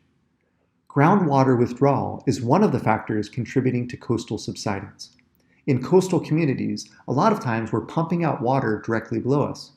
As we start to remove that water, it doesn't get replaced or recharged in the same way, and the land can start to sink. This is where we see subsidence occur. Another way subsidence can occur is through plate tectonics. This takes place over very short time periods if an earthquake occurs or there's tectonic movement, which can also lead to subsidence. There's a variety of ways that we can measure subsidence. One is to use GPS. If we have a GPS station in some of these locations, we can understand how the land is moving up and down. The way we measure subsidence from space is using interferometric synthetic aperture radar, or INSAR for short. The SAR interferometry technique uses two SAR images of the same area acquired at different times and interferes or differences them, resulting in maps called interferograms that show ground surface displacement between the two time periods. An example of this is illustrated in the rendering in the upper right of the slide. One of the satellite missions used to measure subsidence is the European Space Agency's Sentinel-1 spacecrafts. A future joint satellite mission between NASA and ISRO, named NISAR, will be able to generate interferograms as well once it's launched in 2023. I've talked about satellites used in understanding the underlying science of sea level change, the processes they measure, and gave you an indication of how you put these pieces together to make an evaluation. So how does NASA provide this useful information to decision makers?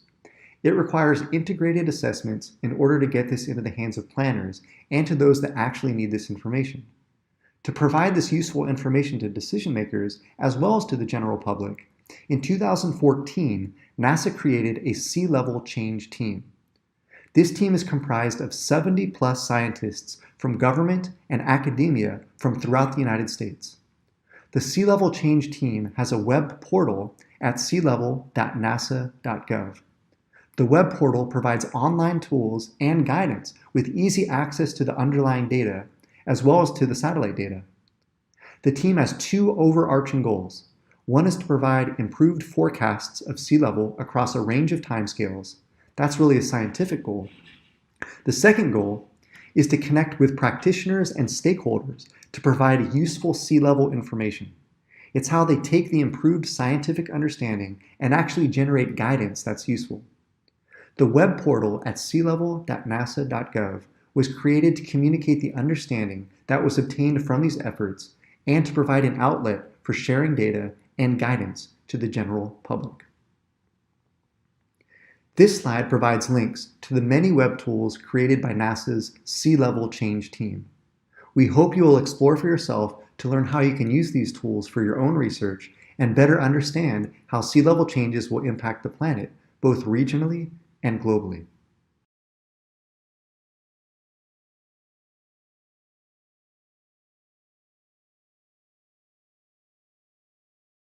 The following slides show how NASA is contributing to climate change decision-making.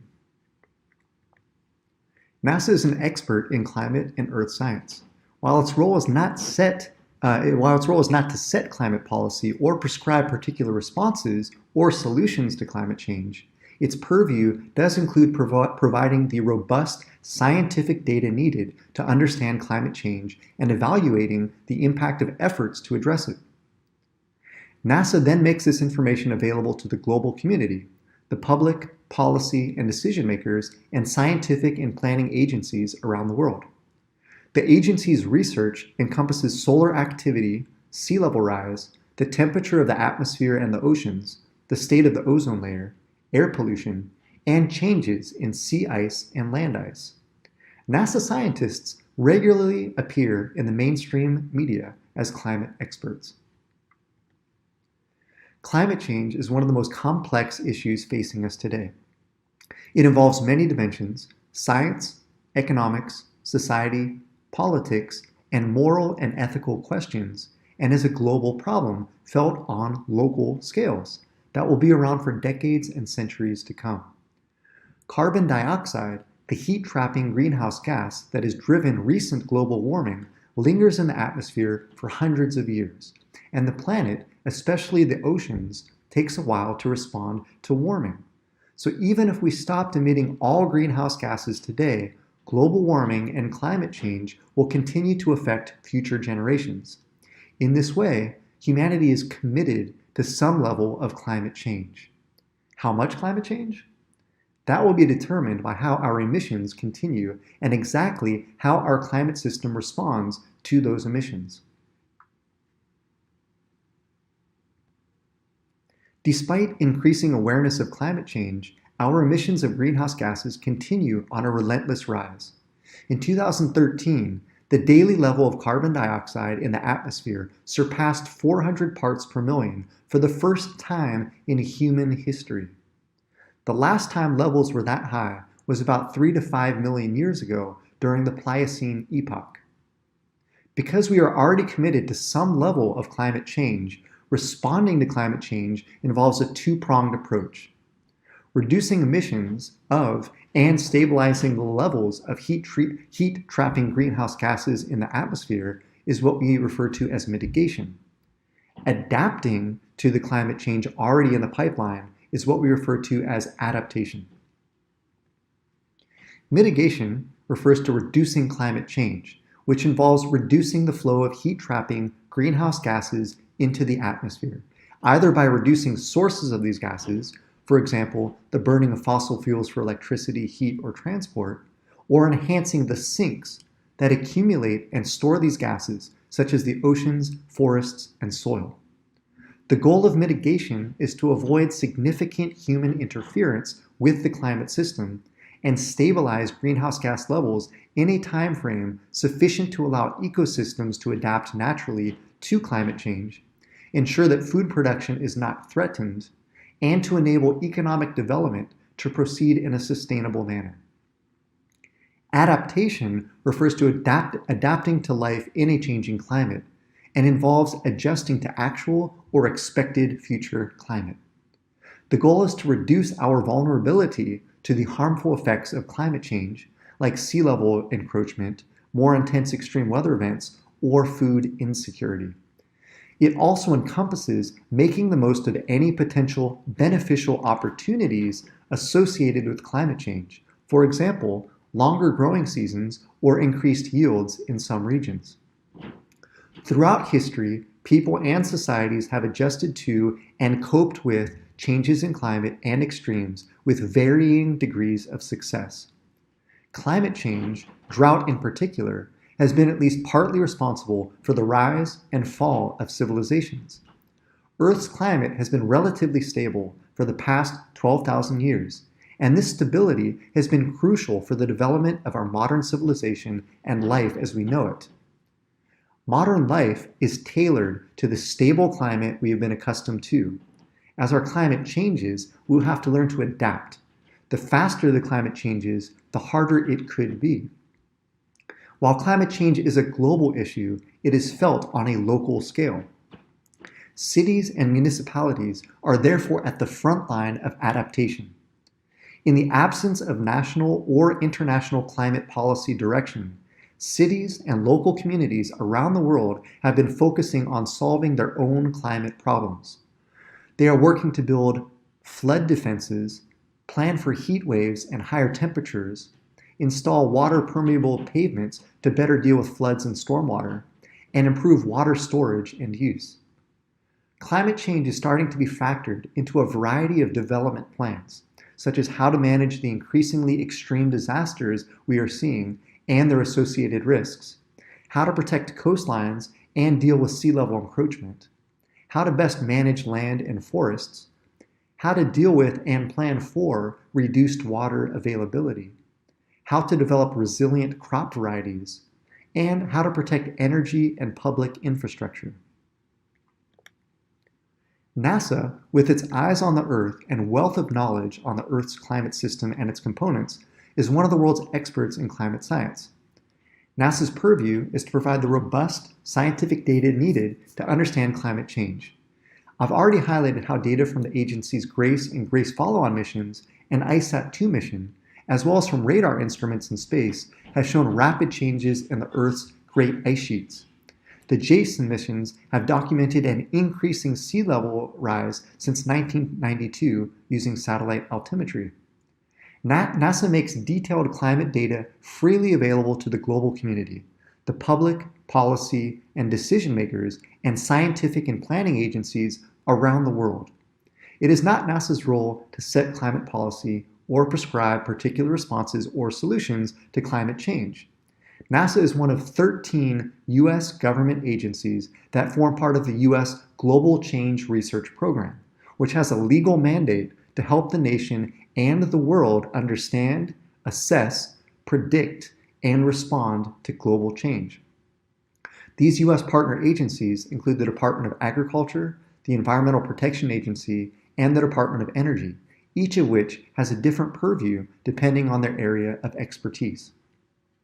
Started in 2010, NASA's Carbon Monitoring System, or CMS, is a forward-looking initiative established under the direction by the U.S. government. The Carbon Monitoring System is improving the monitoring of global carbon stocks, where carbon is stored around the planet, and fluxes, how carbon is cycled from one stock to the next. The ultimate goal is to make breakthroughs in quantifying, understanding, and predicting how worldwide carbon sources and sinks are changing, since this could have major ramifications for how our planet will respond to increasing emissions and/or efforts to combat climate change. The work will also help inform near-term policy development and planning. NASA's related Megacities Carbon Project is focused on the problem of accurately measuring and monitoring greenhouse gas emissions from the world's biggest cities. About 3/4 of fossil fuel carbon dioxide emissions come from about 2% of the land surface, the cities and the power plants that feed them.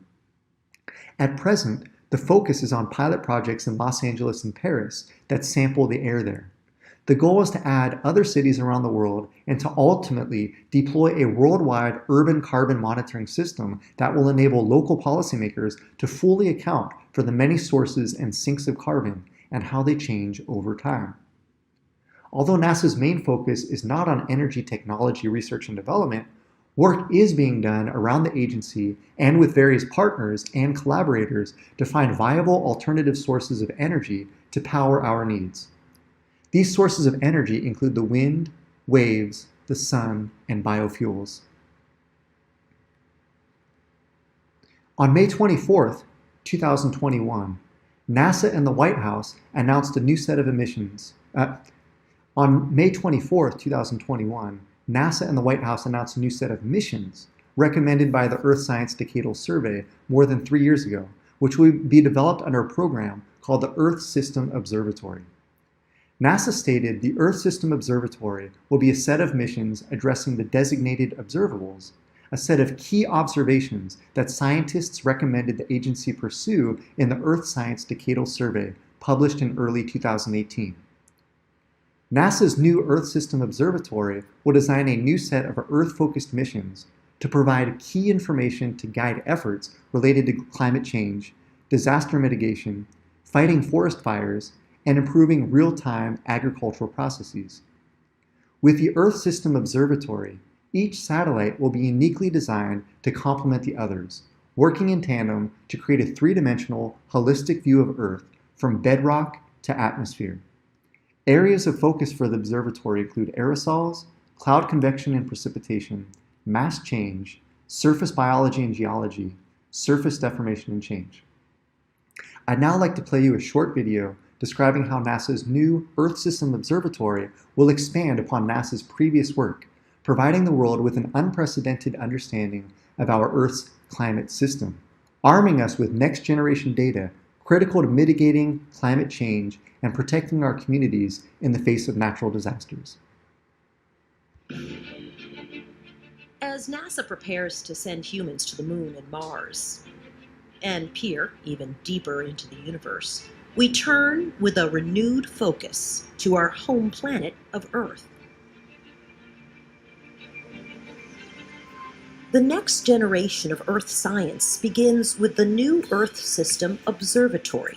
The core of the observatory is an array of 5 new satellite missions that will study the atmosphere, the ground, and even what's happening underneath the surface. These spacecraft will look at the Earth, each one of them their own way, and will integrate all the data in a common approach. Taken together as a single observatory, we will have a complete 3-dimensional understanding of our Earth systems, how they work together, how one change can influence another. It will watch our planet change, driving solutions for better living, managing water and food resources, predicting natural hazards, coping with sea level rise in coastal communities, and heat islands in our cities. Every 10 years, the best scientists in the United States and worldwide come together and create a strategy, the decadal strategy. And it recommended that we build missions that together form an Earth System Observatory. We're going to be looking at processes at the microphysical scale, at the large kind of convective scale, at the smaller scale in the oceans, and we're going to be investigating those, pulling that out, encapsulating that, putting that into weather models and climate models, and those are going to allow us to predict and project the future with far more confidence. We can, from space, help farmers. We can help others that grow food around the Earth. If there is an earthquake, we can get our models better, and from there we can predict better also in the future. We can monitor fresh water both on the surface and underground to help water managers, both for communities as well as agriculture. To build the observatory, we will expand our partnerships with commercial companies and international space agencies to take advantage of innovation and new technology. We recognize, because of the global nature of the issues at hand, we want international partners to be part of that also. We're working together, and the science that we're doing has to serve all of us. NISAR is our first major partnership with the Indian Space Agency in Earth science. It brings together 2 different kinds of radar systems that together will see changes in our Earth's surface that will help us predict natural hazards in the future. The NISAR mission will measure changes in Earth's surface less than a centimeter across. It will measure the movement of glaciers and ice sheets, the dynamics of earthquakes and volcanoes, and changes in farmland. We will observe the Earth every 12 days exactly at the right repeat pass orbit. We can study small changes in the Earth system sciences. The Earth's climate is changing. We have documented the changes that we're seeing over the last few decades. We know that it's being driven by human activities, and it's absolutely essential that we continue to understand what's happening, what's changing, in order to better predict what's going to happen and perhaps help people make better choices. Understanding how our planet and its climate are changing is the foundation for a more resilient and sustainable future. NASA's Earth System Observatory is the next step in this ongoing mission, a mission to the only planet we can call home.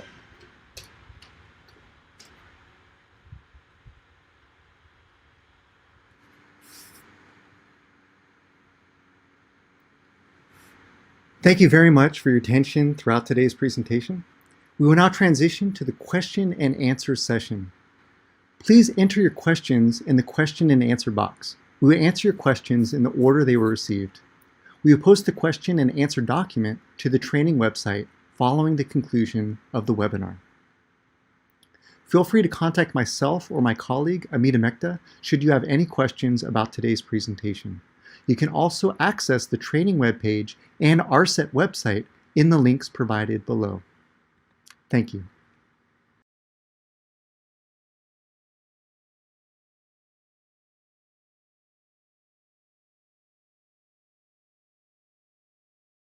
So question number 1, can global warming cause extreme cold waves, for example, as we recently saw in America? And I believe they're referring to North America. And Alex, it looks like you would answer this one. Do you want to unmute and go ahead and answer? Yeah, so thanks for the question. The main thing we wanted to say in reply to this question is that, of course, global warming can shift large-scale conditions, and these in turn can lead to extreme cold events. However, when we look at the grand scheme of observations, we see that the frequency and severity of cold waves are decreasing with global warming. And therefore, the human influence on cold waves in general is to decrease their frequency and severity. Some examples of what those large-scale conditions that could still lead to changing distributions in terms of cold waves would include things like changes in weather patterns, the role of sea ice in setting jet stream locations, for example, and ocean circulation in terms of delivering warm water to portions of Europe. All of these things could affect the cold extreme distributions and are therefore things that we're studying intently. Alex, thank you so much. We're going to go on to question number 2. Can you please repeat what kind of aerosols have a warming versus a cooling effect? So to recap what was covered in the presentation, so aerosols, dust and smoke, both come from human as well as natural resources and have various effects on the climate. But sulfate aerosols, which result from burning coal, biomass, and volcanic eruptions, tend to cool the Earth, and other kinds of particles such as black carbon have a warming effect. So hopefully that helps to answer that person's question. Question number 3.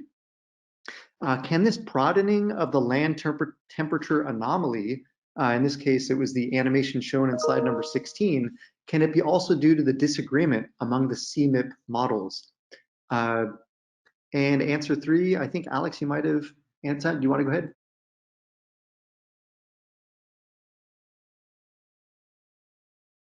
Sorry, yes, for question 3, what's important to note here is that the distribution that was shown was based on observational records, not the CMIP models. And in that sense, this wouldn't be affected by observation or by model uncertainty. These are truly records of surface temperature. Great, moving on, question number 4.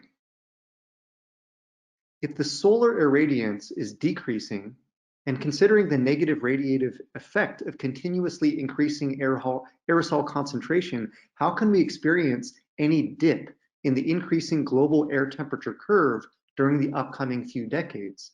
If yes, then what may be its impact? Can it nullify the impact of global warming, that we are experiencing currently? Alex, over to you. Yeah, so we can use our models and our observational systems to understand the signature of different parts of human emissions on the climate system. When we look in recent decades, we see both natural forcers and human forcers, as we described in this training here.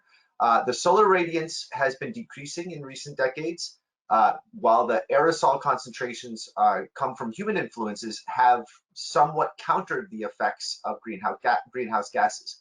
However, we know that air pollution can have negative health effects, and therefore there is strong motivation even beyond climate change to reduce aerosol emissions and lead to overall improvements in air quality. This, however, will have the effect of revealing more of that human influence via greenhouse gases. Therefore, we expect to see that greenhouse gas leading to that warming even more clearly in the decades to come. Great, thank you, Alex. Question number 5. How does the seafloor accumulation of marine sediments reduce carbon from the atmosphere?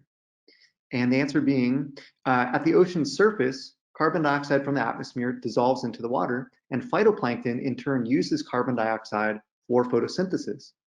Phytoplankton, again, are the base of the marine food web. So after animals eat the plants, they breathe out the carbon or they pass it up the food chain, but phytoplankton can also sink to the bottom of the ocean where they become buried in marine sediment.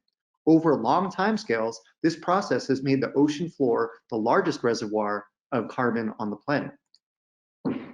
And question number 6. Thank you for moving that. What should be the adequate carbon dioxide concentration? Alex, I believe you answered this. Please, over to you. Yeah, so this is a very broad question here, and one that I would answer by saying that what we see from the science is that different greenhouse gas concentrations are associated with specific levels of global warming. And the kind of cumulative budget of how much carbon we emit leads to those global warming levels. Within each of those global warming levels, we see distributions of hazards and associated risks for human and natural systems. This therefore means that the policies we're setting in terms of target greenhouse gas emissions, concentrations, and global warming levels are really connecting many different motivations, and therefore the policymakers are weighing societal pathways against the resulting challenges for adaptation, mitigation, and risk management.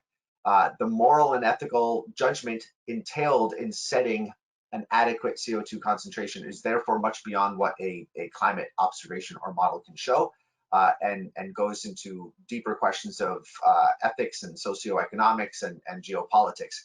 However, what we can show in the science is that every increment of greenhouse gases matters in terms of the overall climate challenge. Great, thank you, Alex. Again, question number 7. Is the data collected by constellations such as Aura and Calypso available to the general public? And if so, how does one access it? So I'll preface this by saying that the United States American taxpayer pays for all these satellite missions that are launched, specifically through NASA, as well as other agencies such as NOAA. And so they don't want to charge again for the data sets for the missions that they've already charged the taxpayer to fund these missions. So once these satellites are up and collecting the data is freely available, not only to people in the United States, but anywhere on the planet. You can get access to the data, and we've provided the link below if you're interested in exploring specifically for Aura and Calypso. You can go to this link at Earth Data Search, and you'll be able to access some of those data sets. So again, it is freely available, as are all of NASA data sets. So question number 8. Which of these data sets can be accessed in Google Earth Engine? So we have provided a link below that you can go and search for yourself on Google's website. And this is for the catalog that Google Earth Engine has collected from not only from NASA, but also from the European Space Agency and other space agencies. So we do, off the top of my head, I don't have a comprehensive list, but many of the missions and the associated data sets that are associated with them can be found on that catalog. So we do encourage you to go and explore there with the link provided. So question 9, is there a difference in the concentration of carbon over the daily range, night and day? So yes, there is. So during the day or in spring and summer, plants take up more carbon dioxide through photosynthesis, then they're released through respiration. And so concentrations of carbon dioxide in the air decrease. Then at night, or during the autumn and winter, which we're currently going into in the Northern Hemisphere, plants reduce or even stop photosynthesizing, which releases carbon dioxide back into the air. So there is a diurnal as well as a seasonal fluctuation in carbon dioxide. Question number 10. Has the carbon observatory mission, and I believe you're referring to OCO2 and OCO3, launched, and has data already been collected? And the answer is yes. Both the Orbiting Carbon Observatory 2 launched in July of 2014, and it's still collecting data since that time. And the Orbiting Carbon Observatory number 3 has actually launched and is now attached to the International Space Station and is also currently operational.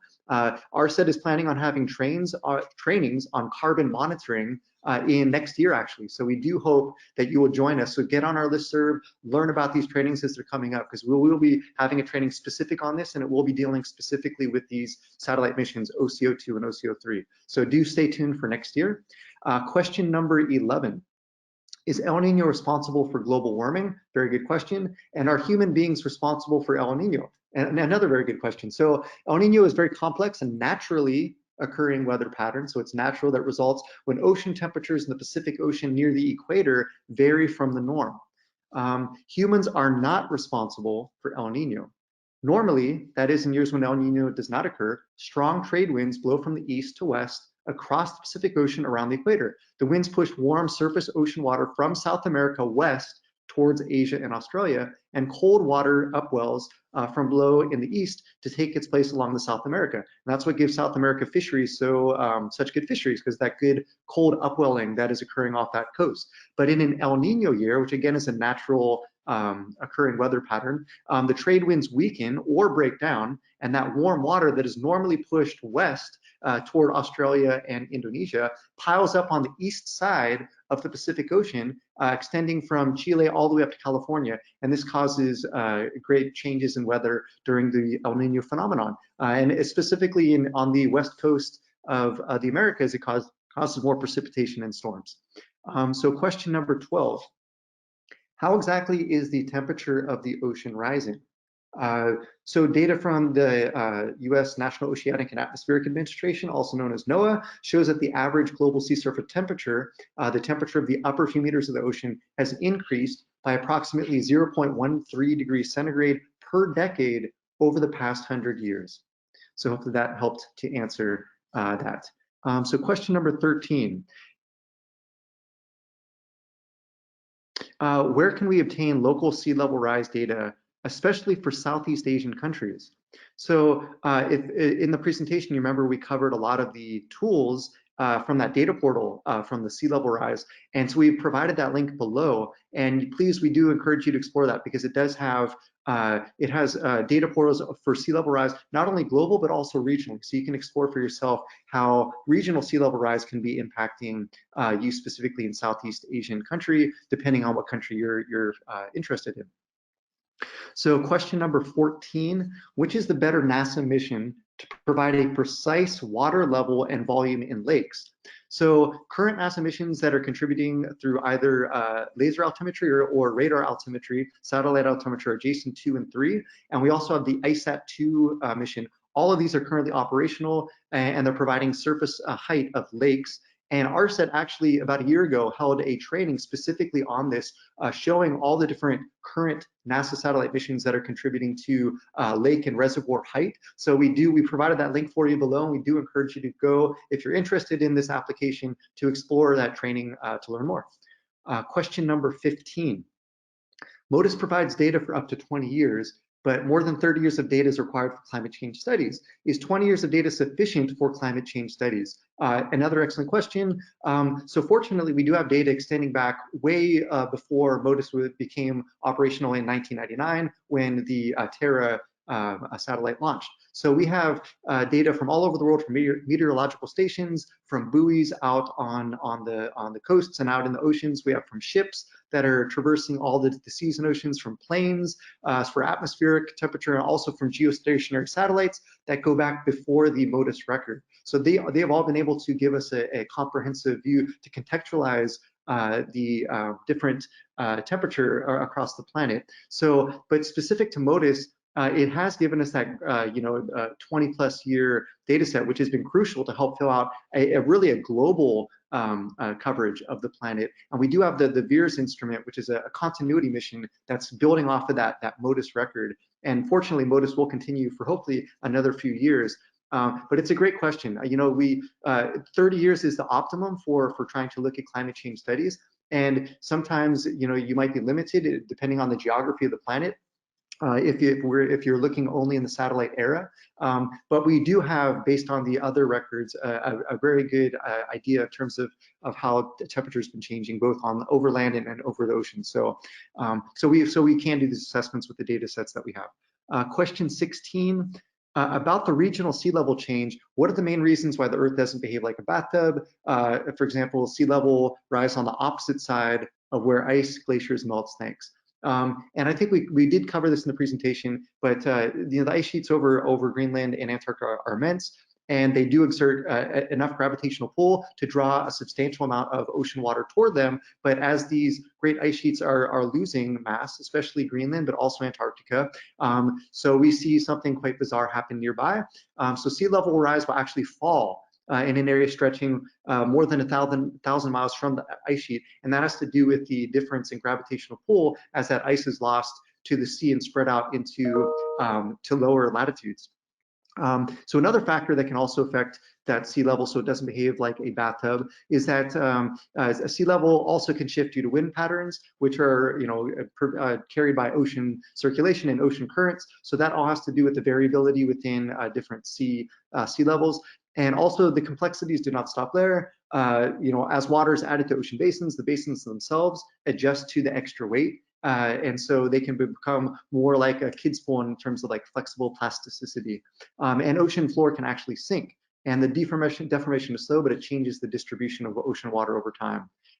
So there's actually a number of reasons why ocean surface height does not stay uniform like a bathtub. And we do hope that you will explore more on your own. And so question 17, I think, Alex, you would be a perfect person to answer this. How is NASA connected to the IPCC, IPBES, UNFCCC, UNEP, and other international policy think tanks on climate change and impact on society? Alex, over to you. I'll keep this a short answer, but what you see on the screen, we actually have NASA scientists participating in a lot of these international efforts to assess climate change information and its effects on things that we care about, including the biosphere and development. So I was actually one of the coordinating lead authors for the IPCC 6th Assessment Report, Working Group 1.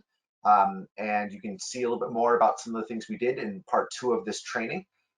We also have NASA scientists, of course, contributing data and acting as expert reviewers for these various assessment reports. And that together helps make sure that the cutting edge climate information that NASA provides and the expertise of its scientists are making it into these reports. Wonderful, thank you, Alex.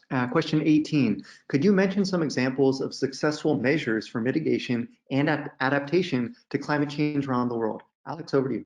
Yeah, so there's a long list of these, and it's very exciting, I think, because the current set of research and decision-making is very much starting to focus on the fit-for-purpose mitigation and adaptation efforts and tailoring it to the local decision context and other things.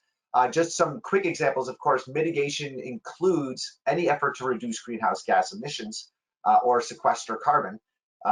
And that would entail things like reducing overall energy demand, shifting from one fuel type to another with a lower greenhouse gas emission footprint, or protecting natural resources like tropical forests.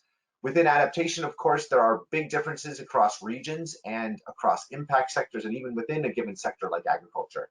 But some examples there would include things like reducing vulnerability by building seawalls or selecting heat-tolerant seeds for crops, but also things like reducing your exposure. So how much is in the path of where there could be wildfire. And then there's also effort to pool risk, which allows us to better manage the risks associated with those climate change, for example, through things like flood insurance. Great, wonderful. And question 19, how are the spaceborne climate data sets validated? Look, somebody answered this. In most cases, with ground-based and/or aircraft-based measurements. So as these satellites fly over a given part of the planet, there are scientists out there collecting data in the field during the time of the satellite overpass, or within 1 hour, give or take, and they're able to calibrate a lot of the instruments. And this takes place over many months before the satellite, the data products are provided to the public. So they're highly calibrated and validated before these data sets are shared with the public. So this is one of the main ways that NASA scientists and other scientists from other agencies are able to do this. So question 20, what type of analysis is performed in studying the effects of sea level rise to coastal vegetations such as mangroves or seagrass? Alex, over to you. Yeah, so scientists use a combination of models and observations and specifically designed experiments to understand how climate change and sea level rise affects ecosystems like these coastal vegetation systems mentioned in the question. That helps us to specifically understand the biophysical effects on the crops themselves, the ecology of the vegetation environment, and the ecosystems that depend on those resources. Wonderful. Alex, thank you so much. And then let's see, question 21. I think most of the Earth observing data sets have a spatial resolution of 5 kilometers to 20 kilometers. Do you think that variability and magnitude of various meteorological variables in EO data sets is correctly quantified in mountainous regions, such as in South Asia, as compared to hilly areas and flat lands? Alex? So Earth observation data sets can span a huge number of scales, even much lower than this 5 kilometer, down to the meters scale, for example, in some situations. So we are increasingly capturing this fine scale resolution. But what I wanted to reply here is to recognize that there's an array of methodological approaches that we use to address these scale challenges. These include using dynamical and empirical downscaling models, as well as bias adjustment to shift and fill in gaps to impose and understand finer resolution features within these coarser climate data sets. When we do this, we also have to recognize that the process of this downscaling and adjusting that scale can shift some of the statistics and the expectations of how data should be used. For example, we would expect to see a heavy precipitation event when averaged over a large area would appear lower than the heaviest downpour you might find within that. So understanding kind of the indicative nature of what the climate data sets are showing is quite helpful. Great, Alex, thank you again. Question number 22. So what service is most used to observe pluvial flooding? Are there known and agreed upon standards? Alex? Yeah, so this is something that was mentioned in the training here, where we have great new advances with the Global Precipitation Measurement Mission. And one thing to highlight is the iMerge product. This helps us observe heavy precipitation events. But of course, to understand pluvial flooding, we also have to understand the environment in which the rain is falling. That means we have to understand things like the engineered tolerance levels of local stormwater drainage systems. So this is one of the reasons we work both from our observational standpoint, but also with stakeholders to understand what are those critical thresholds at which flooding is likely to occur, and which resources and assets are potentially in danger when that does happen. Wonderful. Question 23. A lot of countries are in a race to develop. It is clear that more developed countries mean more emissions. How is NASA taking into account this social variable for the forecasting or estimation of the impact of it in the climate change? Alex? So this will be covered in part 2.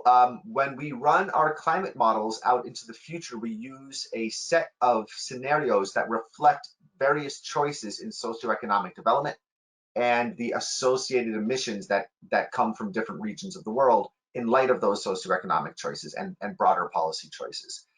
These things reflect things like different levels of technological advancements, fossil fuel usage, and international cooperation.